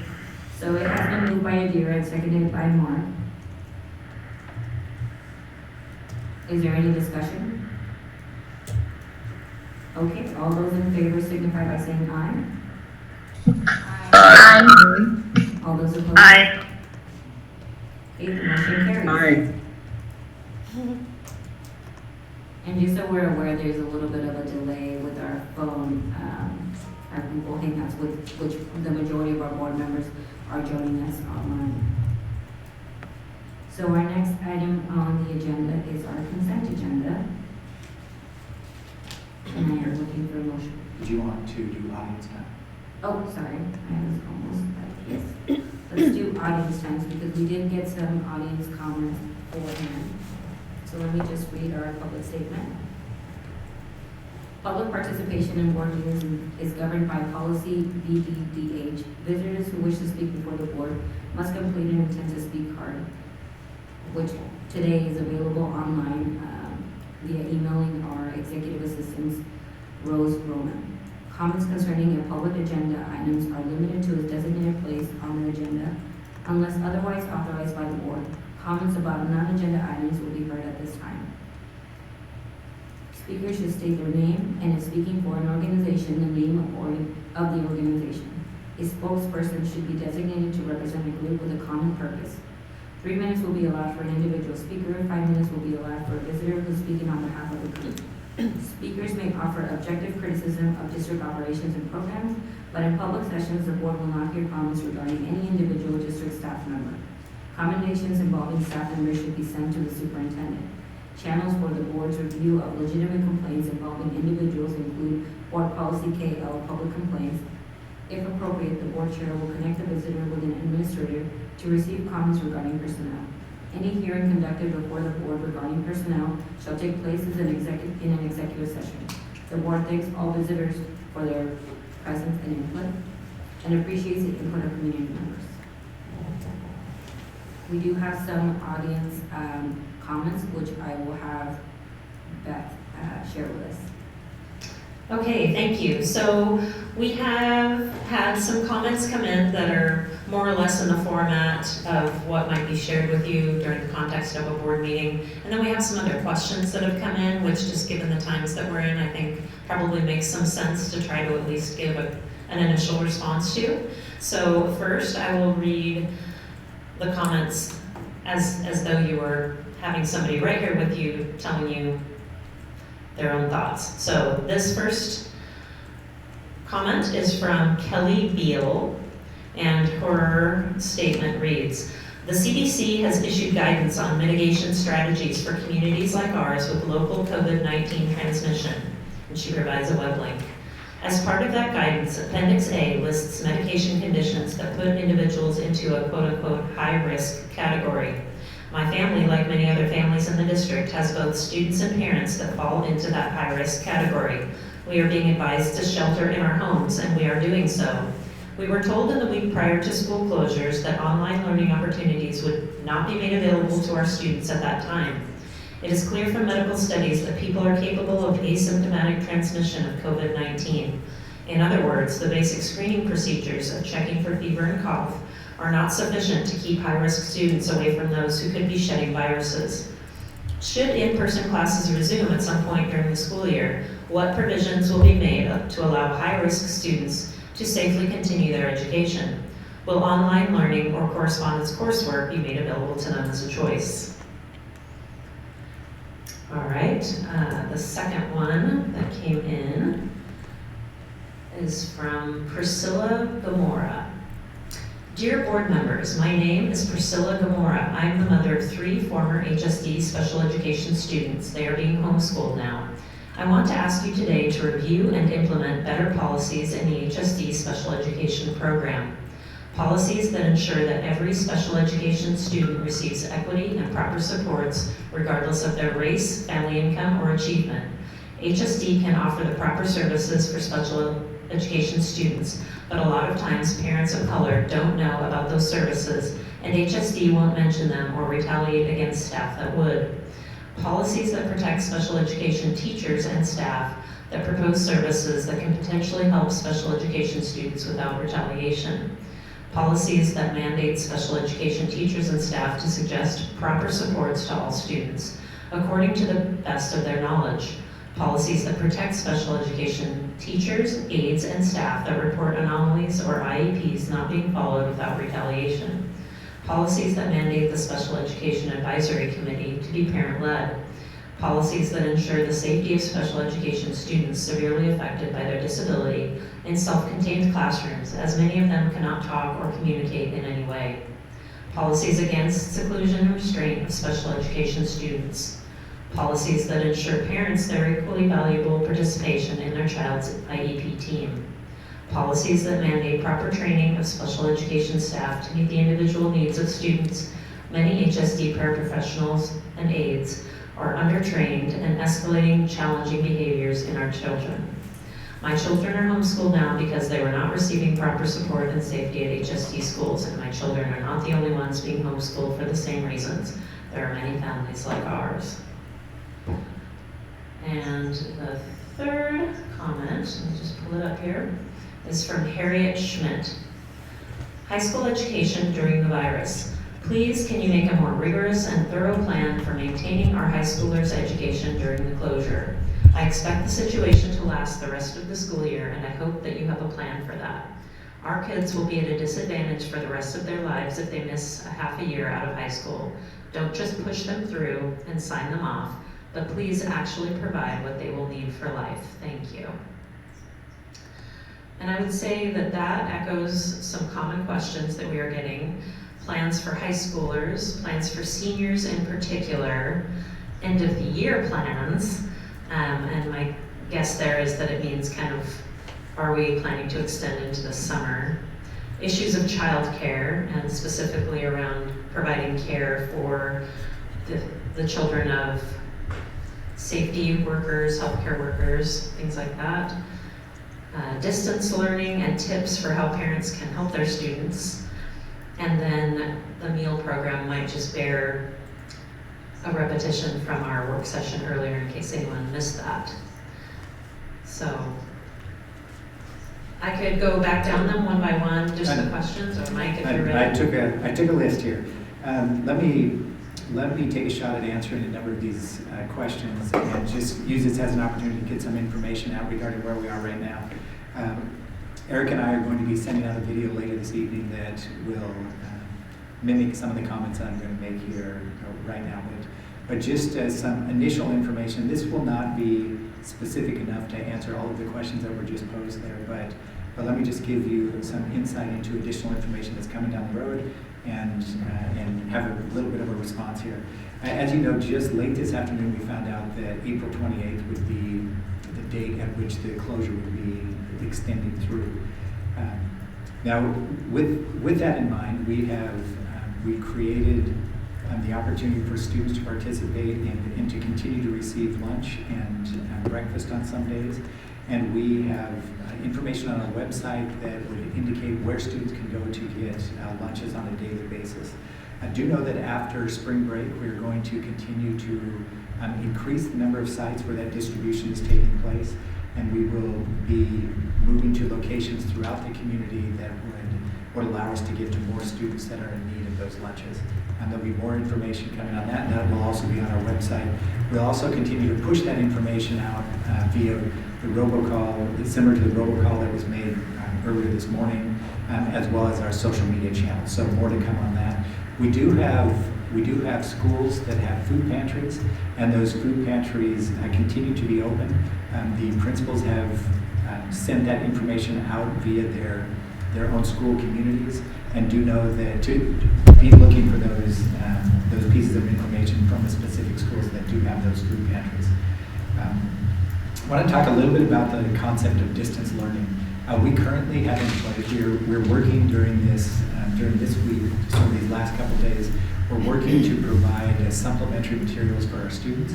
That information will be available to students on the week after spring break. We have to keep in mind that whenever we start down this road, whether it be online learning or supplementary materials or additional learning opportunities for our students, that not all of our students have access to online materials. We're predicting approximately 20% of our students do not have connectivity at their homes. And so when we provide a learning opportunity that is only online, we're missing a large portion of our students. So with that in mind, we are working on some distance learning plans. Some of that will be online. For students that don't have access to online, we are working on putting packets together that can be picked up throughout the community, and we will have the option of mailing those to students as well. The other thing that I should mention is that the entire Washington County School District and all of the school districts in Washington County are working on a joint plan to provide distance learning for students as well. It doesn't make a lot of sense for district to district to create their own system here, where we believe that we have more power if the entire county works on this together. So additional information will be coming out on that in the next week or so. We have received some questions regarding what are the instructional hour requirements and what are credits going to look like. We're working with our high school principals right now, and we believe that there's going to be additional guidance coming from the Oregon Department of Education regarding instructional hours, and there'll be guidance as to what portion of those hours can actually be waived, and what the process for making sure that students have the information and the knowledge necessary to continue to move forward. Specifically, we've been getting questions about seniors, and is their graduation going to be at risk? And that will not be the case. We will work with our staff members to make certain that we have a plan for our seniors, and that they are reviewing on a student-by-student case or basis what exactly is necessary to make sure that those students are ready to graduate and to move forward. So additional information to come on that as well. We've been asked about graduation ceremonies, and I can tell you that at this point it's really too early for us to make any comment on that. Right now, the school closure is expected to last through April 28th. What has been abundantly clear over these last 2 weeks is the changing nature of this virus and the response that is required at any given time. So we certainly hope that that will be the case, and that we can provide all of those year-end activities that families look forward to, and we'll do everything we can to make sure that that is the case. But do know that we're in a situation here where we too are responding to new guidelines that seem to be coming out on almost a daily basis at this point. At that point, I'll stop with my comments and just let you know that we will continue to follow the guidelines of Oregon Health Authority of Washington County Public Health. The Oregon Department of Education, as well as the Governor's Office, will continue to get information out to you as soon as we have it. We'll be fully transparent in all the information that we have, and we'll continue to use the same communication pathways that we have been using, and to be as thorough as possible. So with that, I'll stop with my response and turn it back to Eric. Yeah, I think that one additional thing that we mentioned during our work session was also just regarding meal plans and utilizing our bus services, or whatever ways that we can. We're looking at all the options that we have to deliver meals to people, and especially our most vulnerable populations, and a combination of either distance learning online or our packages, whatever that we're able to do. We are working and collaborating together to figure out what the best approach is to our district. Excellent, and I should also mention that the City of Hillsboro continues to be excellent partners. The Chamber of Commerce, we have been problem solving with those folks, as well as Washington County. All of our partners have reached out and offered their assistance, and we have engaged with them on a variety of different topics. So more information to come, but that's where we are as of this moment. May we ask questions on the remote connection? Oh, no, you can't hear us. How about that? What a switch. We can hear you. Go ahead and ask a question. Maybe we ask questions? Is this can you guys hear me at all? Yes, we can hear you. So I've only seen press, not the actual documentation from the governor's office, and I just see the word closures. And can we just clarify that's physical structure and that we're still expected to do the online learning? I know like our 2 weeks here is extended spring break, and closed means closed. Between the end of April 1st and April 28th now, the expectations are not closed means closed. As we're doing online learning, we're going to try to figure things out, right? I would say that we're going to be participating in distance learning, and that I think that will be a hybrid model by the time we're finished with that. Remember that we do have a number of students that don't have connectivity, so it needs to be a model that's going to allow for learning to take place. Right, online was a poor choice of words, distance learning, yes. Yeah, but the governor is expecting that. When she uses the word schools are closed, that doesn't mean closed. I can tell you in Washington County that we are operating under the notion that we are going to provide some extension of our learning and some type of hybrid model to continue instruction moving forward, or to continue at least the use of supplementary materials for our students' educational process. So we are operating under that assumption. Again, this information came out literally just a few minutes before this meeting started, so we'll need an opportunity to debrief this tomorrow. We do have a couple conference calls already scheduled for, there'll be a conference call with the Oregon Department of Education tomorrow, as well as Washington County School District. So we'll have additional information available after those meetings tomorrow. And just to clarify, like for people who might not know, for us, I think we know, but just to make it clear, while the classrooms are on extended spring break this week, those of you in the admin center are still coming to work every day this week, working hard to try to figure out what education looks like in this health crisis. Yeah, this has been an ongoing event, and yes, indeed, we have been here nonstop for the last couple of weeks. So absolutely, that is the case. And one thing I forgot to mention is the notion of childcare. We know that in our communities there are some important people that we need to provide childcare for, and we're currently working with some of our partners to figure out exactly how we're going to try and make ourselves available for this. And that would be our community members who are engaged in healthcare of any kind, our community members who are taking care of seniors or work with senior citizens, our medical staff, our first responders, both fire and police. So we are going to be reaching out, and we've already begun the conversations around having childcare available for those people really on the front line of fighting this pandemic.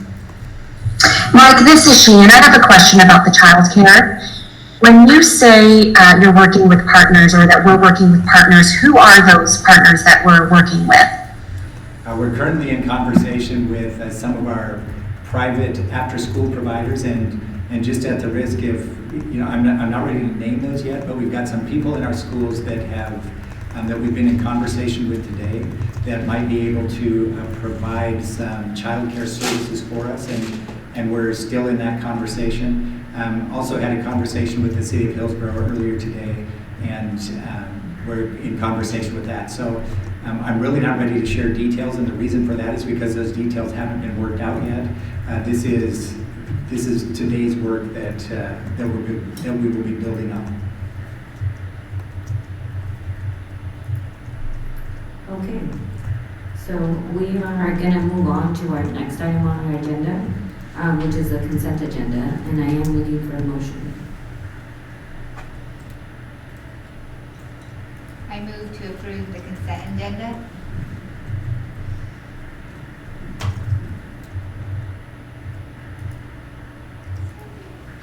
Oh, you're looking at the computer. Second.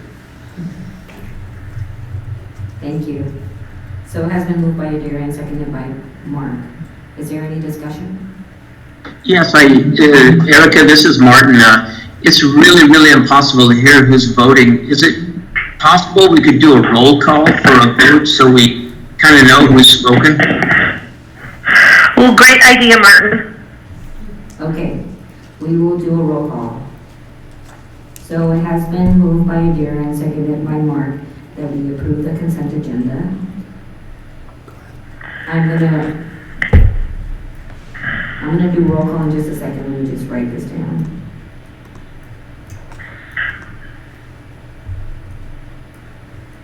Okay. Erica, this is Jackie. Yes.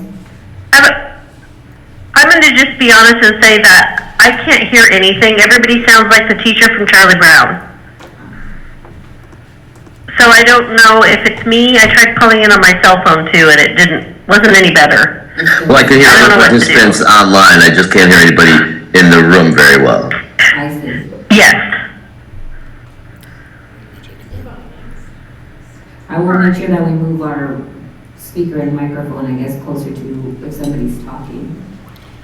I think the audio source in the room is the computer. Yeah, there you go.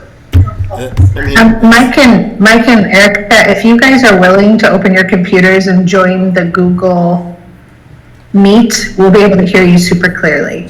Exactly. Hang on just a second. We can invite you and you'll get an email. I hope that doesn't produce massive feedback. It's not a bad idea.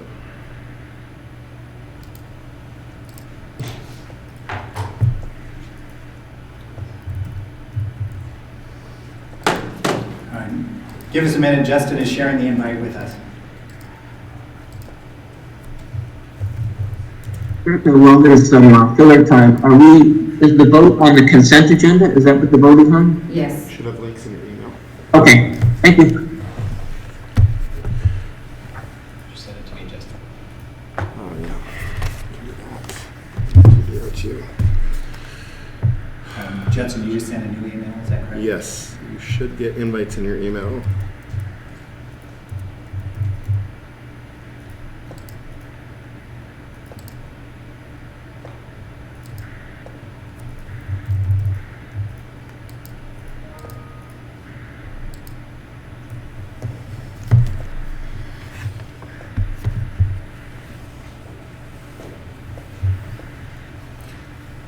And when you do, you should click on the microphone to mute when you're,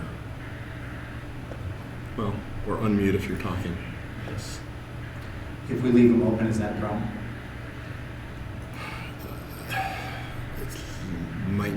Well, I mean, the idea is that they can hear you better. So. It's hard to say if it'll make feedback. If Jordan turns his computer down and you hear us through your computers, I think it would probably be reasonable. If your computer's volume is up, it might cause a problem, but. We'll see if you can hear me better.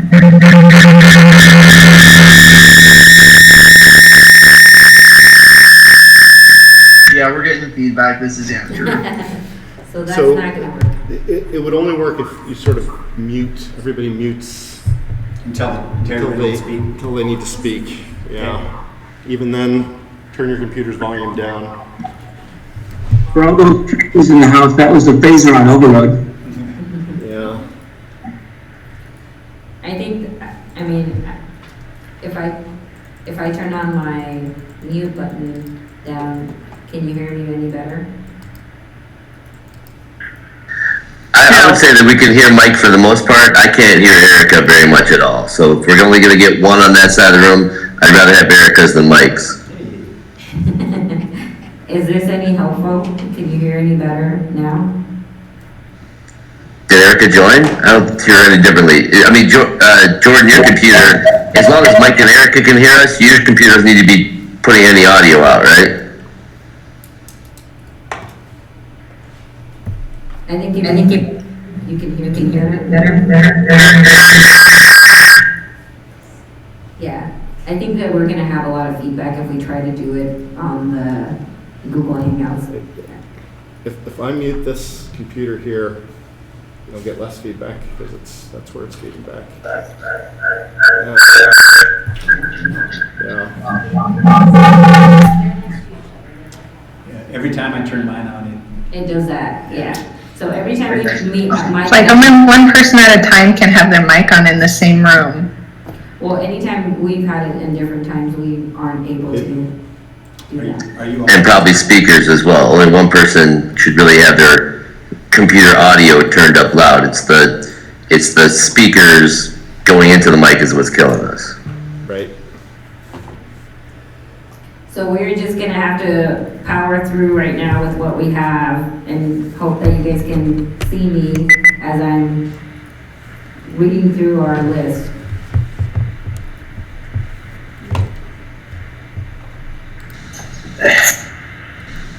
Okay, so I'm gonna do roll call. The item that we are voting on is our consent agenda, to approve our consent agenda.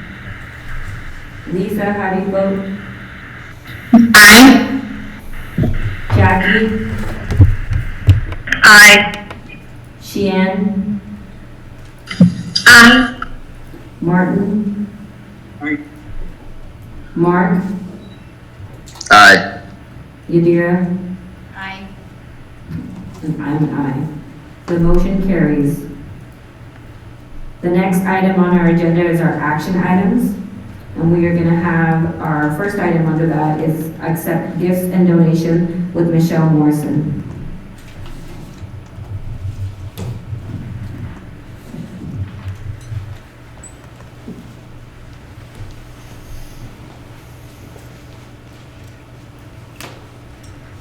Good evening.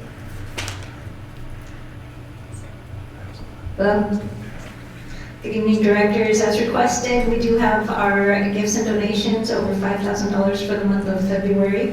We received a donation of $7,000 from West Union Community Club to West Union Elementary School for technology licenses.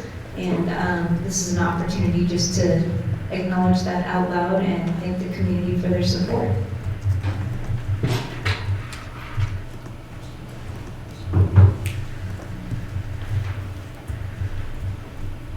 Thank you, Michelle. I move that the Board of Directors accept the donation of $7,000 from West Union Community Club to West Union Elementary School for technology license. Second.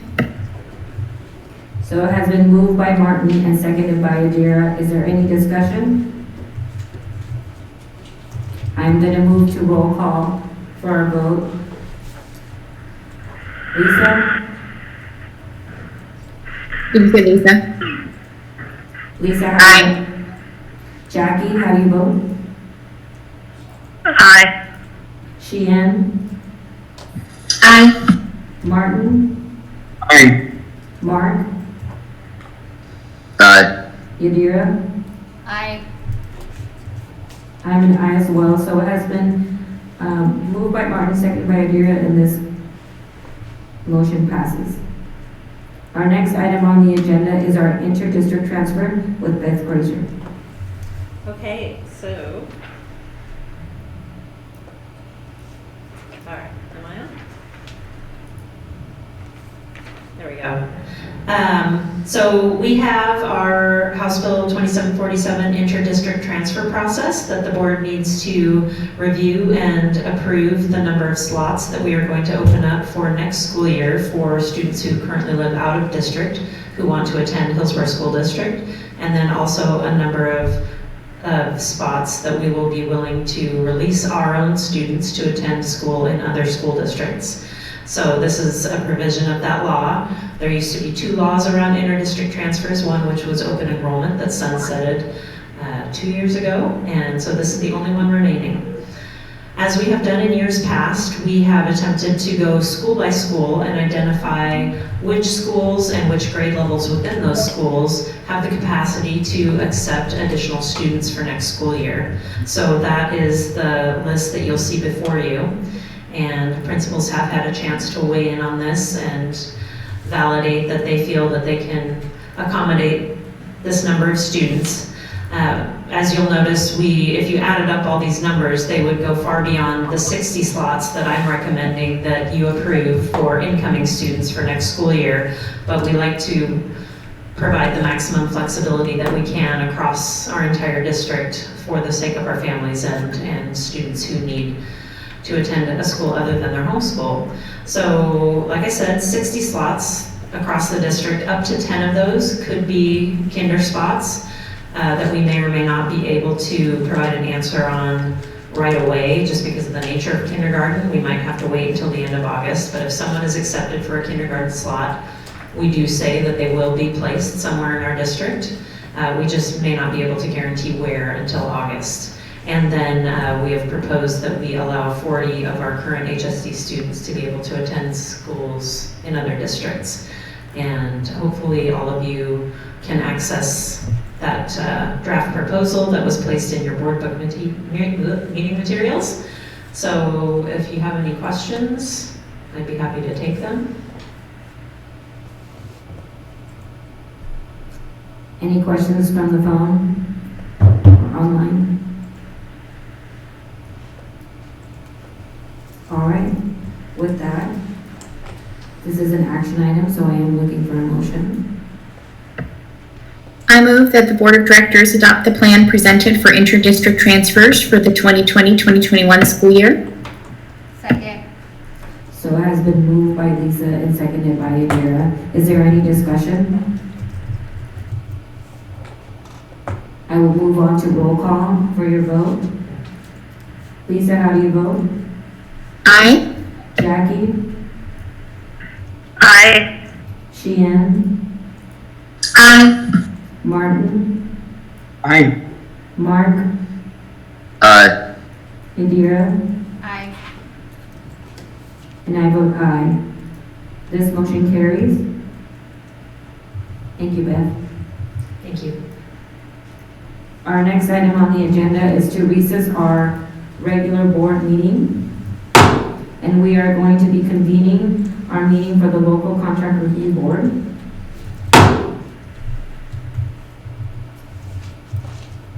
And our first item is our public hearing authorizing emergency procurement of services due to COVID-19. And this is an emergency declaration with Casey Wolitich. Good evening. Due to Governor Brown's declaration of a state of emergency to contain the coronavirus, there's ORS 279B.080 permits the local contract review board to authorize emergency procurement. This is procurement that would allow the district to pay for services directly tied to the emergency. For example, hiring a company to come clean our schools, procurement of supplies that needed in the emergency. This would allow us to immediately obtain those supplies without the means to have to go out for quotes and bids, etc., for items under $150,000.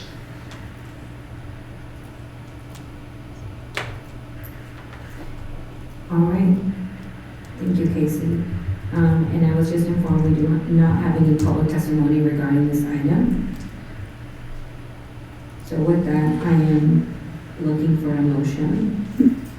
I move that the Board of Directors, acting in the capacity of the local contract review board, approve the use of the emergency procurement of services to meet purchasing needs of the district generated by the emergency declaration. Second. I think I heard Sheehan second. So it has been moved by Martin and seconded by Sheehan. Is there any discussion on this item? Seeing no discussion, I will do roll call. Lisa, how do you vote? Aye. Jackie? Aye. Sheehan? Aye. Martin? Mark? Aye. Yadira? Aye. And I'm aye as well. This motion carries. The next item that we have is to approve the use of emergency procurement services to meet the purchasing needs. Is that the same that we had? Sorry, I had it duplicated on here, so I just wanted to make sure that we got that. Okay. So we are adjourning our local contract review board, and we are reconvening our regular board meeting. Our next item on the agenda is reports and discussions, and we have our financial report with Michelle Morrison. Hello again. I just want to offer the opportunity to answer any questions you may have regarding our financial report for the month of February as reported today. As always, we're very busy in the business office, moving things forward and doing everything we can to support the departments and our instructional partners through this crisis as well. I'm happy to entertain any questions you might have about the report or our current cash flows. Any questions online?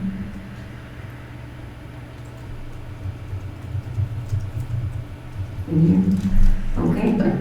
Thank you, Michelle. Thank you. Our next item on the agenda is our first read of the language arts adoption with Travis Raymond. I think we'll try a combination of Google Meets. If I unmute this microphone, can you get we're not going to try a combination of Google. Yeah, there's just a speaker turned up very loud in the room that keeps picking everything up. I don't know what speaker it is, but there's a speaker in the room that's turned up loud. That first slide formatted strangely. It should read language arts adoption proposal not crossed out.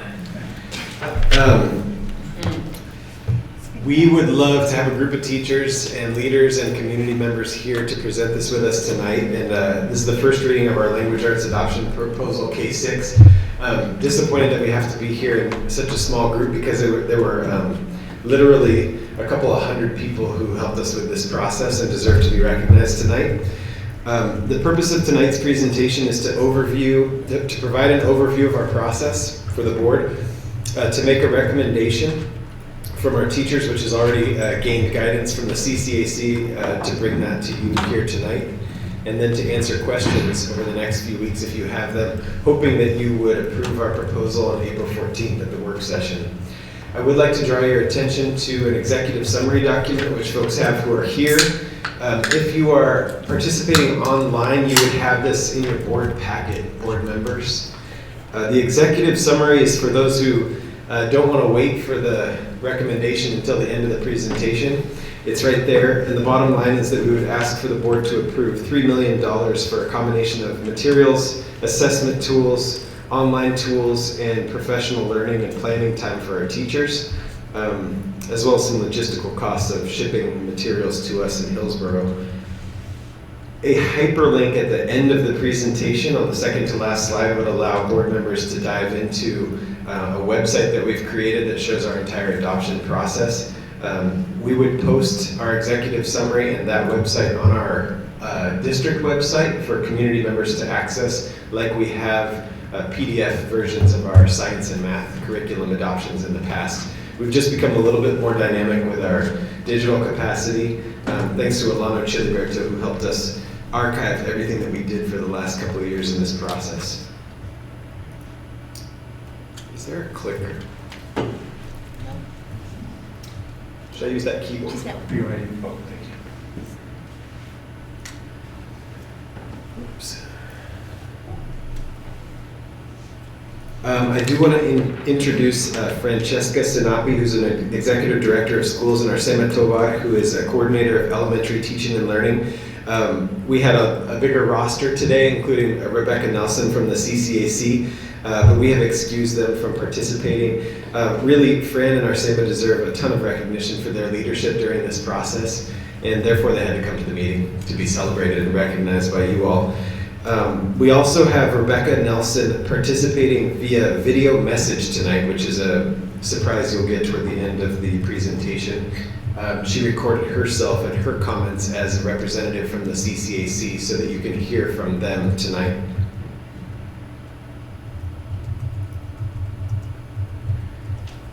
Again, the executive summary ties it all together with our proposal, HSD values and the guiding principles that our team developed literally 2 years ago to guide this process, as well as some fast facts that allow you to see how many folks participated, the number of publishers we reviewed, an estimate of how many dollars per student this investment would be, And just take into consideration that some of our students who aren't even born yet will be in kindergarten someday and benefiting from this adoption. So we're really excited about the package that we have assembled for you, and we think it's the best leverage of our dollars for our students into the future. We also have some details on there about the strategic plan and continuous improvement plan for HSD and how this curriculum adoption and the professional learning will help us reach those targets.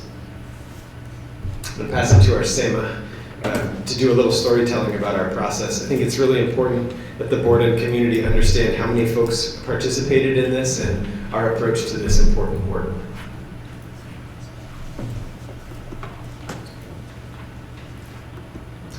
Good evening. I want to thank everybody for your attention. I think one of the things that really fills me with pride is the passion and the collaboration and the dedication of our teachers in the district.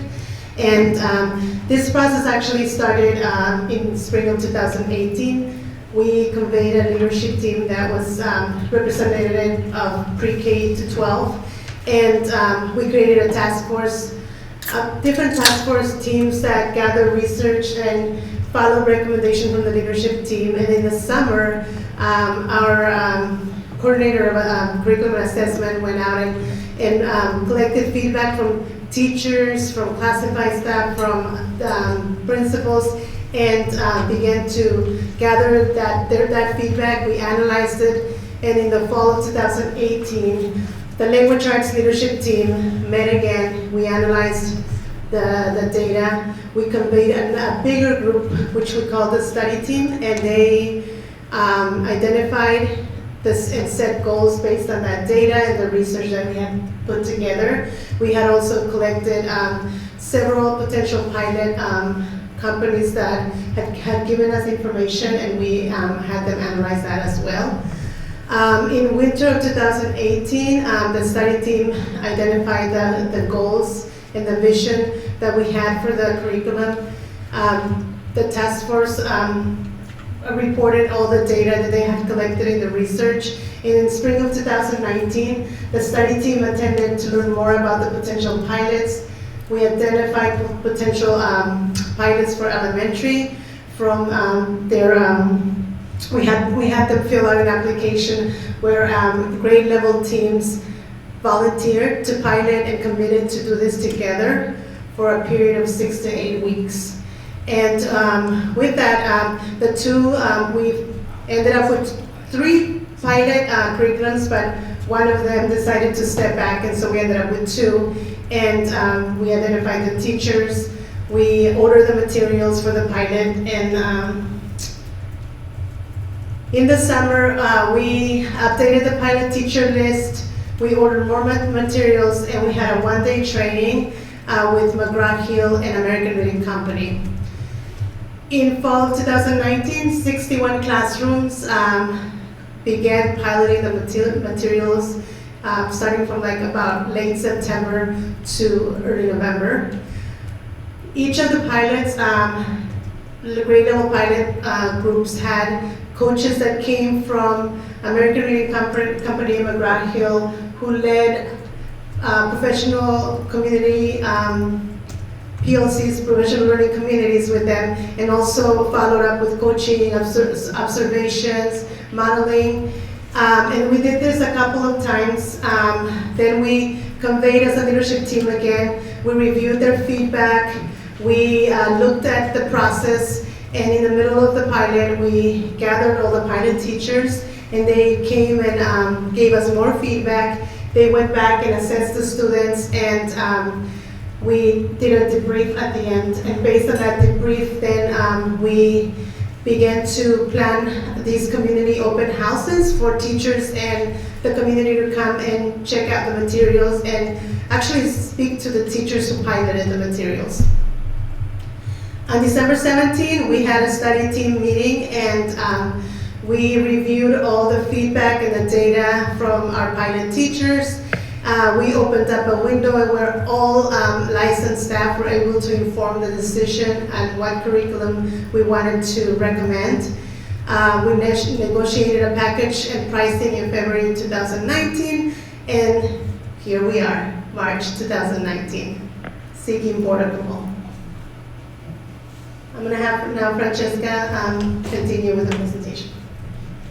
Good evening, everyone. So just to go a little bit back in time, when we set up all of the rules and how we were going to look at any of the language arts adoption, we came up with 5 guiding principles, and these guiding principles are set up based on what we heard from the community, our community partners, what teachers were saying, what parents were saying through our CCAC, and just all-encompassing, and what our teachers and students wanted and needed in order for it. So our goal was 100% of students will be college and career college ready and committed to standards-based literacy curriculum and supporting pedagogy. And along with that, it focused on 5 areas. So when we sent any of our applications out, when we sent things like our surveys, they were all tied to these 5 guiding principles. The first one talks about cultural relevancy and multilingualism, multiculturalism, and biliteracy. The second area was on engagement and empowering our students through rigorous activities and learning. The third is differentiated and personalized, and so that really talked to meeting our students at varied levels, but in the same vein, talking about how we needed it to be tied to our state standards. And number 4 was incorporating relevant technology to promote 21st century learning. And then the final one supports various modalities, so that's reading, writing, speaking, and listening. And so whenever we focused on any of our surveys, any of our professional development, we tied it back to these 5 guiding principles that were collaboratively discussed. And so we took several different quantitative and qualitative data with the 2 programs that we ended up piloting. And so the quantitative data, we took different things like they had beginning of the year DRA ADL testing. We used Erline NL, which was run through American Reading Company. We used different, like our DRA, our STAR and iReady, which are the DRA is not computer-based, but the STAR and iReady are computer-based adaptive diagnostic style of testing. And then we also used some qualitative data where we looked at the feedback and surveys that teachers had completed for us so that we could have all of this to make a concise but yet collaborative decision on which one we would move forward with. As Arsema mentioned, we had 61 classroom pilots. This wasn't initially when we went into the summer and then Arsema and I started planning. We noticed there were some areas that weren't represented. There wasn't enough, let's just say, for example, primary dual language schools, or some of our upper were only at some of our more affluent schools, and so we wanted to get them into different feeders. And so these 61 pilot classrooms were both for American Reading Company and for McGraw-Hill, Wendes Maravillas, and we did it at 14 of our 25 schools in all grade levels. And then we came together, and that was one of the big days when we came together. We really had all of our piloting schools represented, and it was an amazing day because everybody really felt passionate about what they were doing and what was necessary for our students aligned with our guiding principles. This was the part that we were going to have a couple of our teachers share their experience with McGraw-Hill, but the pictures speak for themselves of how engaged they were on that day. We ended up having a series of multiple meetings after that with different leadership teams as well as the pilot schools because it spun such a rich conversation that we wanted to make sure everybody's voices were heard.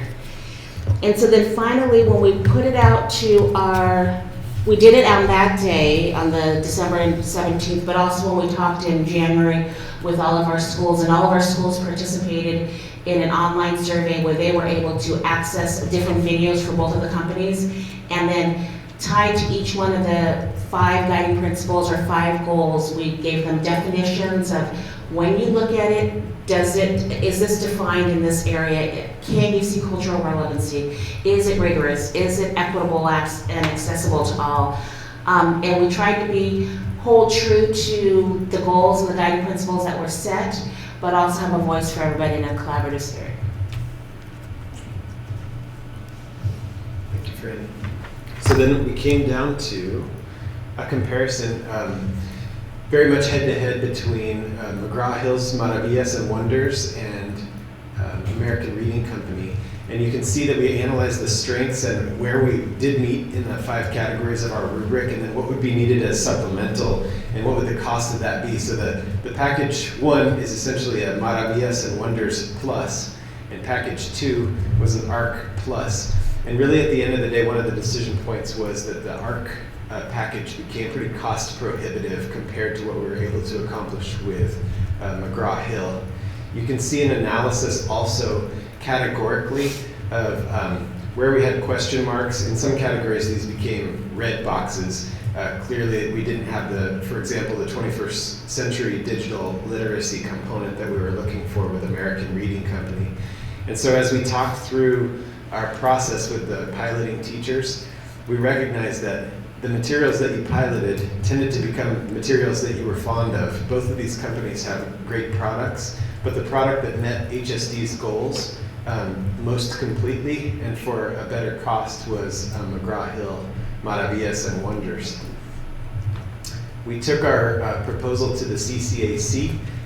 They had visited classrooms and heard from teachers, and we have a video clip tonight that I'm going to try to play from Rebecca Nelson, who is the chair of the CCAC, participating via her smartphone.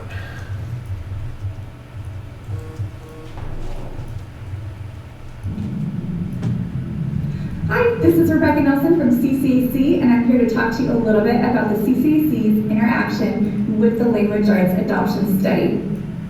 Linda Osuna and I actually had the honor of sitting in this is Rebecca Nelson from CCAC, and I'm here to talk to you a little bit about the teachers' interaction with the Language Arts Adoption, choosing the right curriculum for students. Just personally, I have to say it was such an honor to be included in this meeting. And when you get to sit there and you witness how important this is to the teachers and just their passion and the way that they look at the curriculum in depth, it is just so exciting. And I'm so proud to be a part of the Hillsboro School District. In addition to this initial meeting, our members were able to listen to publisher presentations. We were able to go visit classrooms piloting the program, look at the materials at the open house, and hear from our teachers in the district during our CCAC meetings.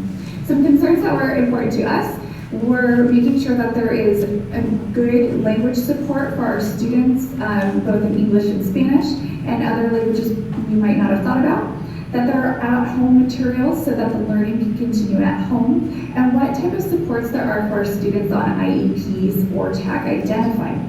Both ARC and McGraw-Hill just had amazing materials. ARC, we thought, had a little bit more variety of materials, and we thought honestly that was going to be ahead. But when you looked at it, they were both pretty on par, so we had no idea how the decision was going to be made. When we presented with McGraw-Hill, we did acknowledge that there were more technical supports and better scaffolds that were built in for our teachers to be able to present the material in a variety of ways. When we asked to vote, the CCAC voted unanimously 12-0 to present the material to you today, and I think that you'll be very pleased with what you find.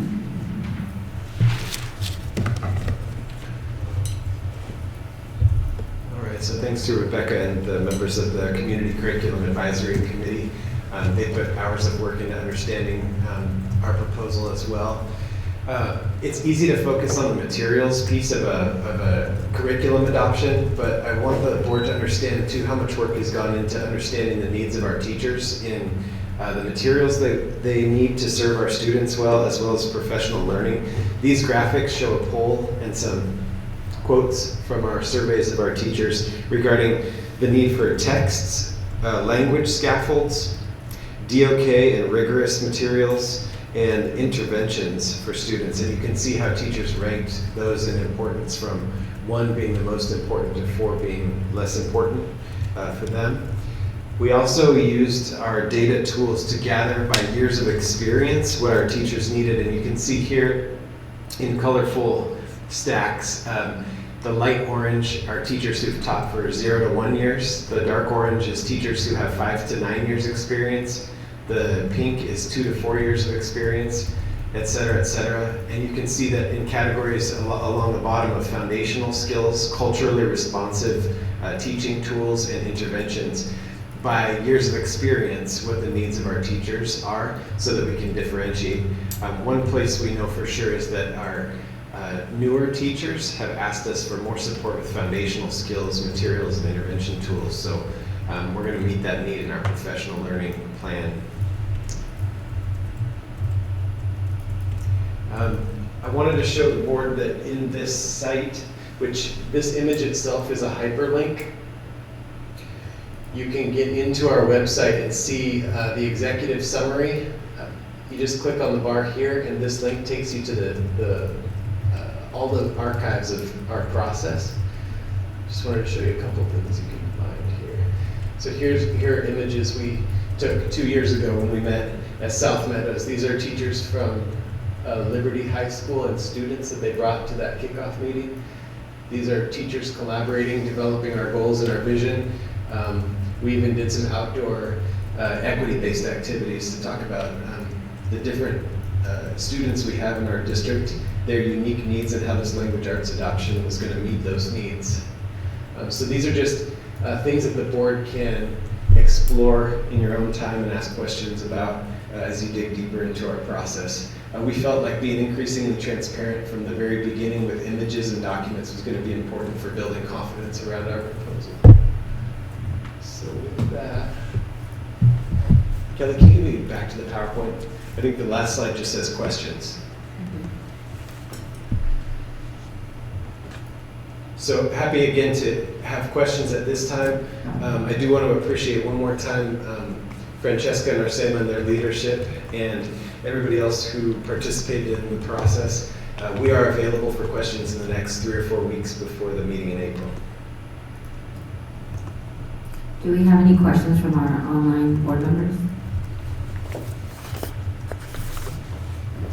This is Andrew. Not necessarily questions, more so just comments. Really mainly appreciation to Travis and the CCAC and the teachers who piloted through this. I went to the the open house at the Brookwood Library, and they had a lot of their texts out for people to see.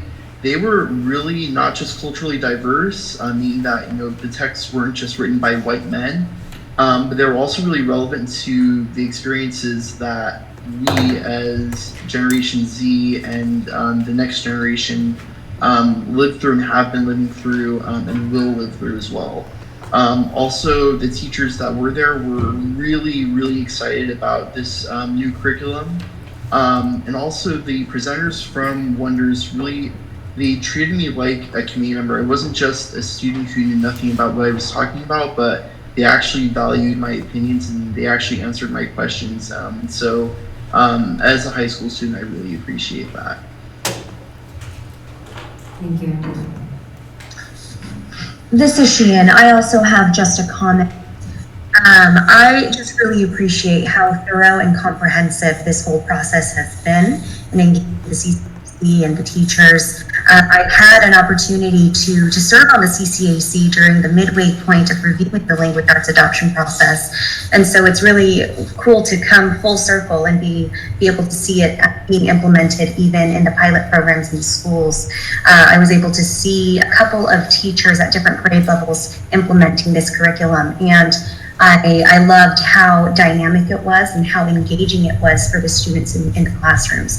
So I just want to commend Travis and your team for leading out on such a comprehensive process for this adoption. Thank you, Sheehan. Okay, seeing no more comments, I just also want to echo that and thank you for this thorough work, and Arsena and Fran, thank you for staying and joining us and sharing all that information. I'm just so happy to see all the engagement from our teachers, our parents, our students, and how well they were received in those spaces and their contributions acknowledged and incorporated. So thank you so much. Thank you very much. Our next item on our agenda is policies first reading. Next up. All right, you have before you the last batch of policies that will allow us to complete the comprehensive policy review that we've been engaged with since 2002, so for the last year or so. And what we have done this time around, because there are so many policies, we went ahead and we listed the staff member's name who is shepherding these policies through, so that in the event that you do have questions over the next 30 days, that you will have the person that you can reach out directly to and ask any questions. Is there any questions I can answer on the policies or the process that we're using at this time? We're basically putting them on 30-day review. Any question that you have, please reach out to the staff member that is attached to each policy.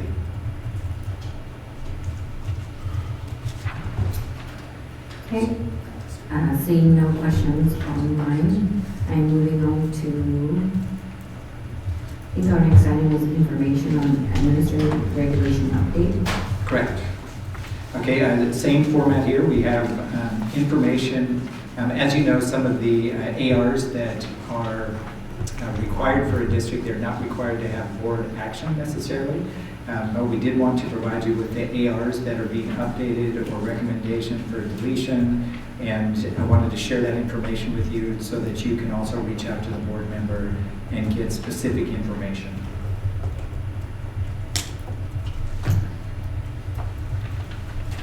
Is there any questions online on this item?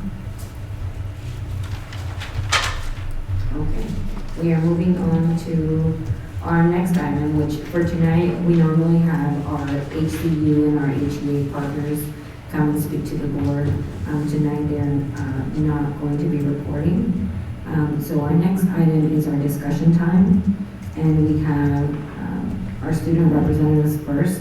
If there's any comments from our student representatives. This is Andrew. So I guess I'll start this off.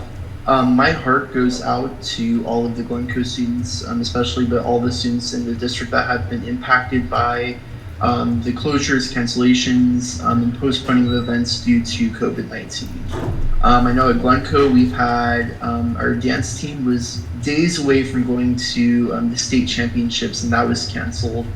Our Shockwave Robotics team had a major event that would be last Saturday at Wilsonville, that was canceled.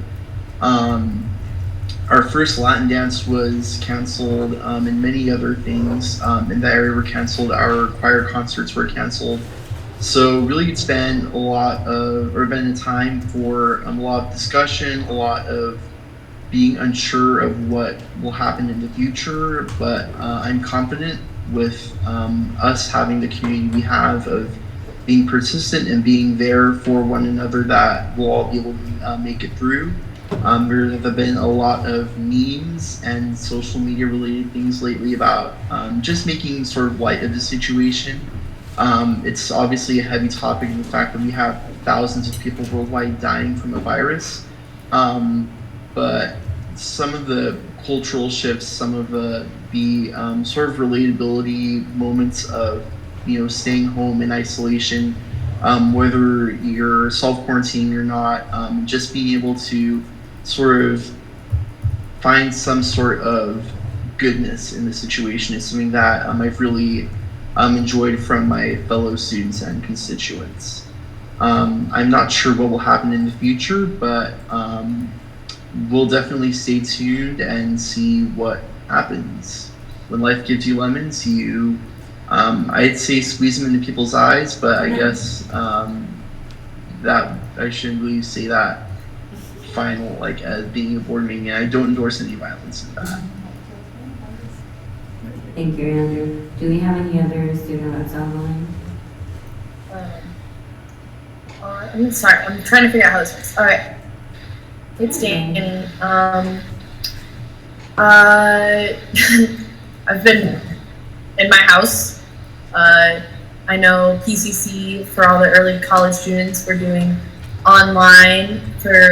I took all my finals online. I know a lot of my classmates are taking their finals online.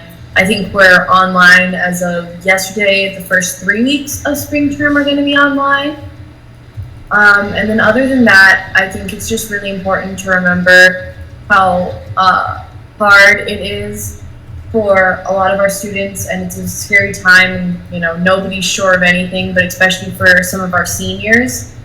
I've been just hearing a lot of like worry and panic over whether or not graduation's happening and a lot of things. So I think it's just important to remember that, like, especially as school board members, whatever you say, people are listening, and, you know, just taking that moment to sort of make a conscious effort to dissuade fear and, like, watch out. Thank you, Dina.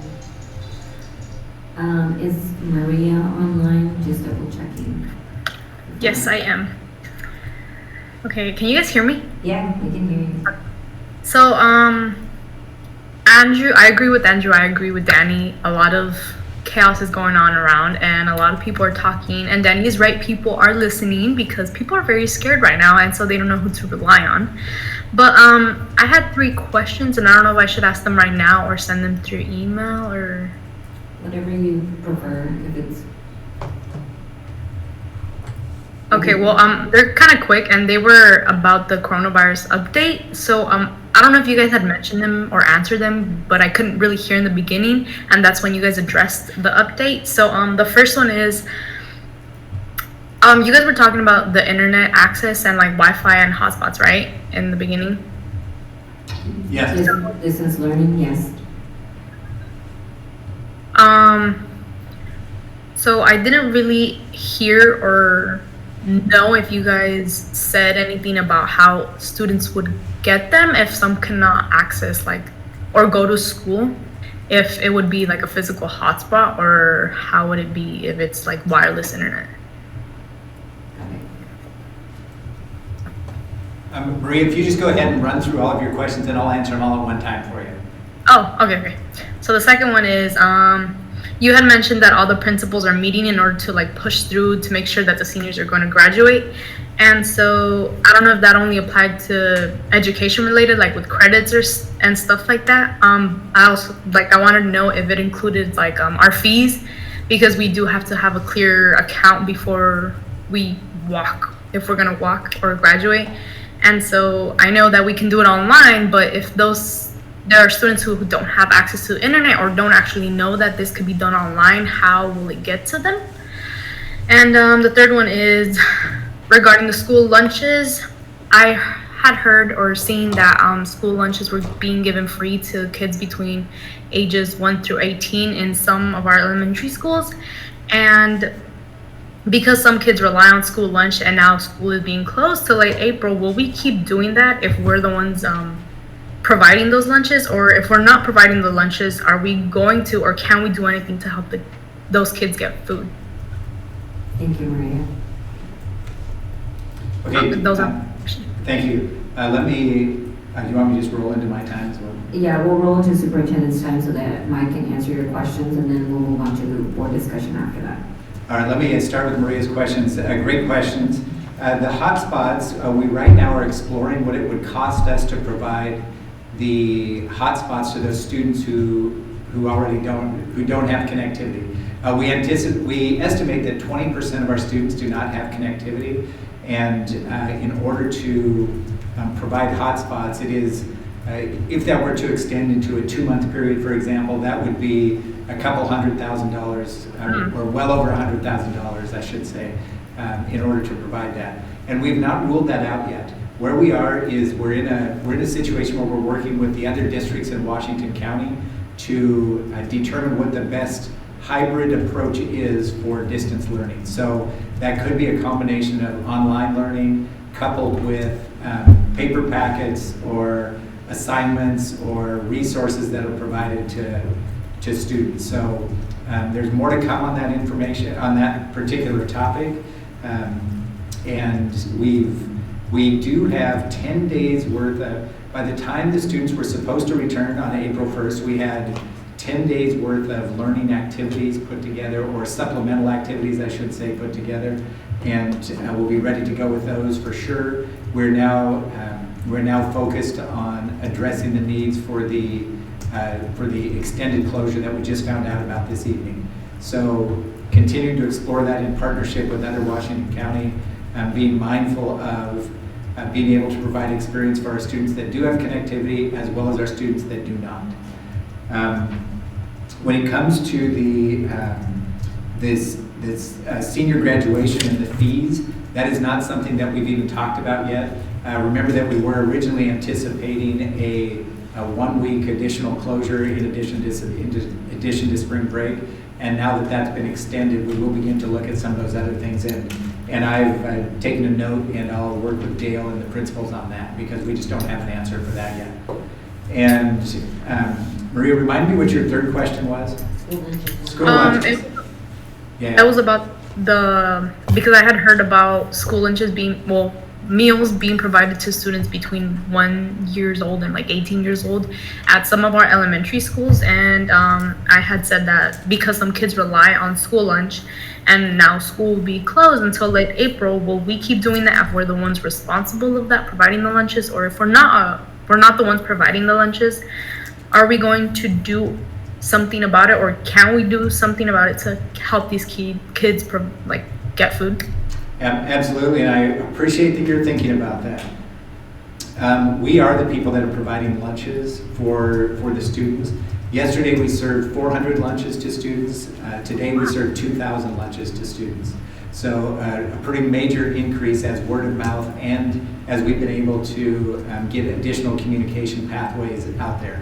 Today we sent a robocall to our families and let them know that lunches were going to be being served. We are going to continue that through as long as school is closed. We will continue to do that. Following spring break, we're going to be using our school buses to expand the number of locations where that distribution can take place. So we expect that the number of students accessing the lunches that we're providing will continue to increase. Okay, that's super cool. Okay, thank you. And just to finish up my time, we've been working with HEA and HCU. This is obviously an unprecedented time for all of us, and the team that we have working on a variety of different topics, I'm just really thankful for. We've had conversations with HCU about what their work time is going to look like. As I've said before, we are working to make sure that staff members are paid throughout this closure, and we're working on what the makeup of that work time actually looks like. We're also working with our licensed union. They are in the process of assisting for those supplemental learning activities, and will now move into a longer term solution to that. So just have really appreciated the partnership that we have with that. And with that, I'll wrap it up. Thanks, Mike. Okay, I'm going to do roll call for our board members online so that you can do our board director's time. So I will start with Lisa. Hello. I don't really have a lot. I'll just share what I shared with Mike earlier. I really appreciate how quickly the means were able to be rolled out and the communication for families on that. As a parent, I've gotten communication in several different ways about that, and also interestingly, it's personalized for families. So it says, the communication says, okay, well, lunch and food is available, and here is the location closest to you. So it's not general to everyone. It's specific for each family, which is really interesting. And I just really appreciate that resource, and I know that we were ahead of the curve in planning for that, and so I just wanted to give a shout out to the staff. I know how much time that probably took, and I appreciate that very much. So I know that we're going to get through this together, you guys, and I am just happy and grateful that we have such a great leadership team to steer the ship during this time. So appreciate you all very much. Thank you, Lisa. Jackie? Yes, I had one question about the Wi-Fi for distance learning. Comcast has rolled out a free Wi-Fi for people, especially students during this time. So I'm just going to assume that we're looking into that as well. And basically, I just wanted to say, kind of quote Mr. Rogers, who said, when things are scary, and especially in the news, just look for the helpers, because you'll always find people who are helping.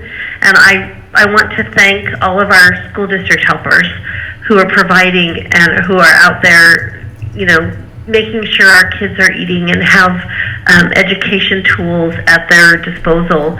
Our administrators, I can't, like Lisa said, we have a great team steering the ship, and I could not be more happy with what we are doing. And a big shout out to Beth. Thank you for all of the great communications that you send out, and I'm sure all of the emails that you're fielding as well. I just want the public to know that we are doing everything we can to make sure that our kids graduate on time and have what they need to finish the school year on a positive note. Thank you, Jackie. Sheehan?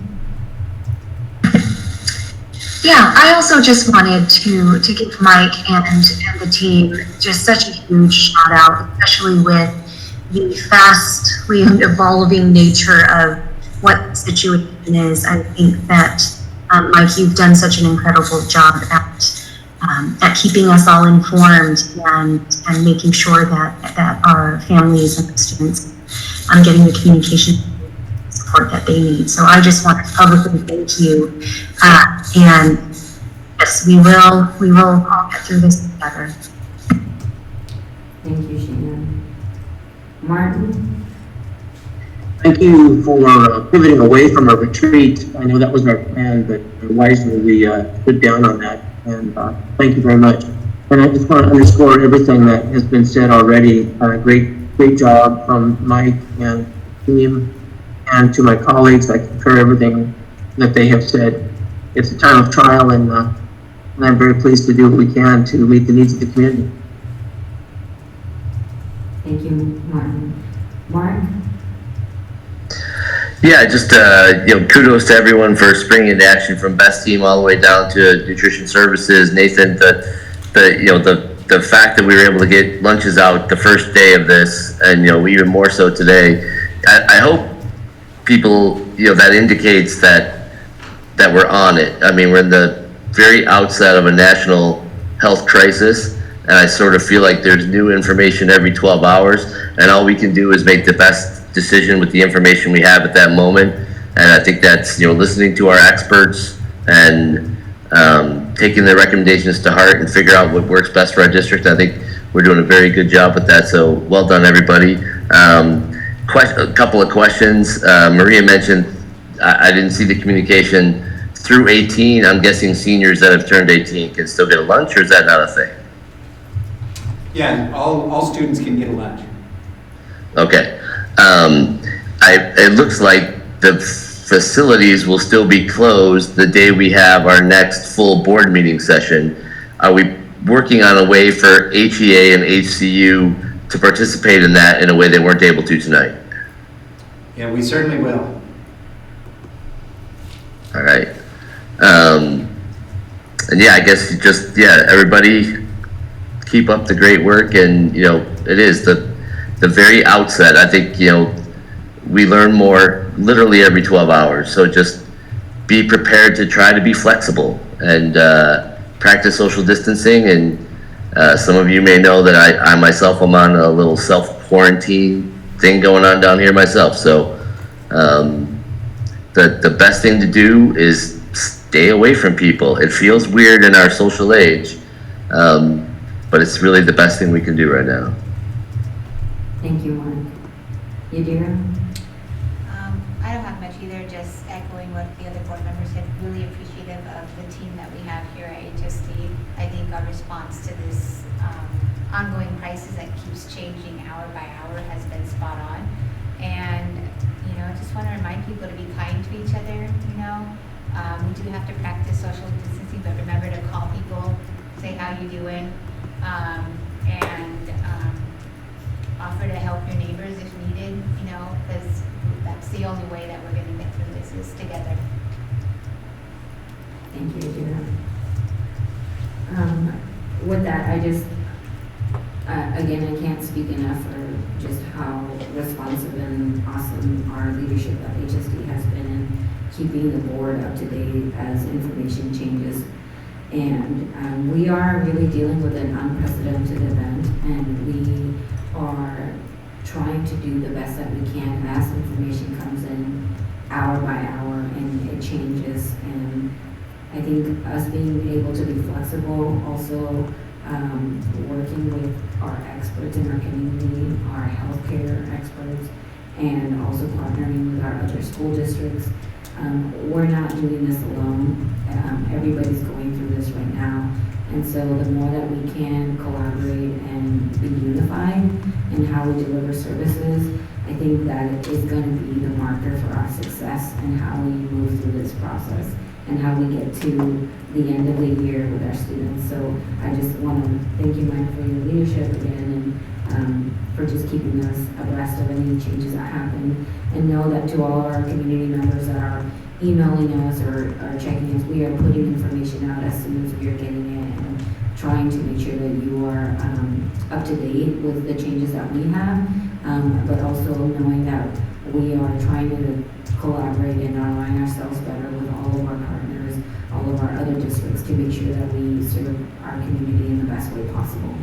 So with that, I think... I do have another question. I just thought of my other question. Sorry. Okay. Sorry. You want to raise the gavel? I know. Don't worry. It's okay. I know we're going to try to avail ourselves of all the resources that are being made available nationally. We're not alone in this. Mobilizing the resources of all of Washington County, all of the state, all of the country. To Jackie's point, we know internet providers are providing service to people. Many companies are mobilizing solutions. I know we're availing ourselves of those. When it comes to, so if it's just a month, if it's just April, we look at the 200,000 number that Jordan quoted or whatever. When it comes to offsetting the costs of what it takes to make distance a reality in our district,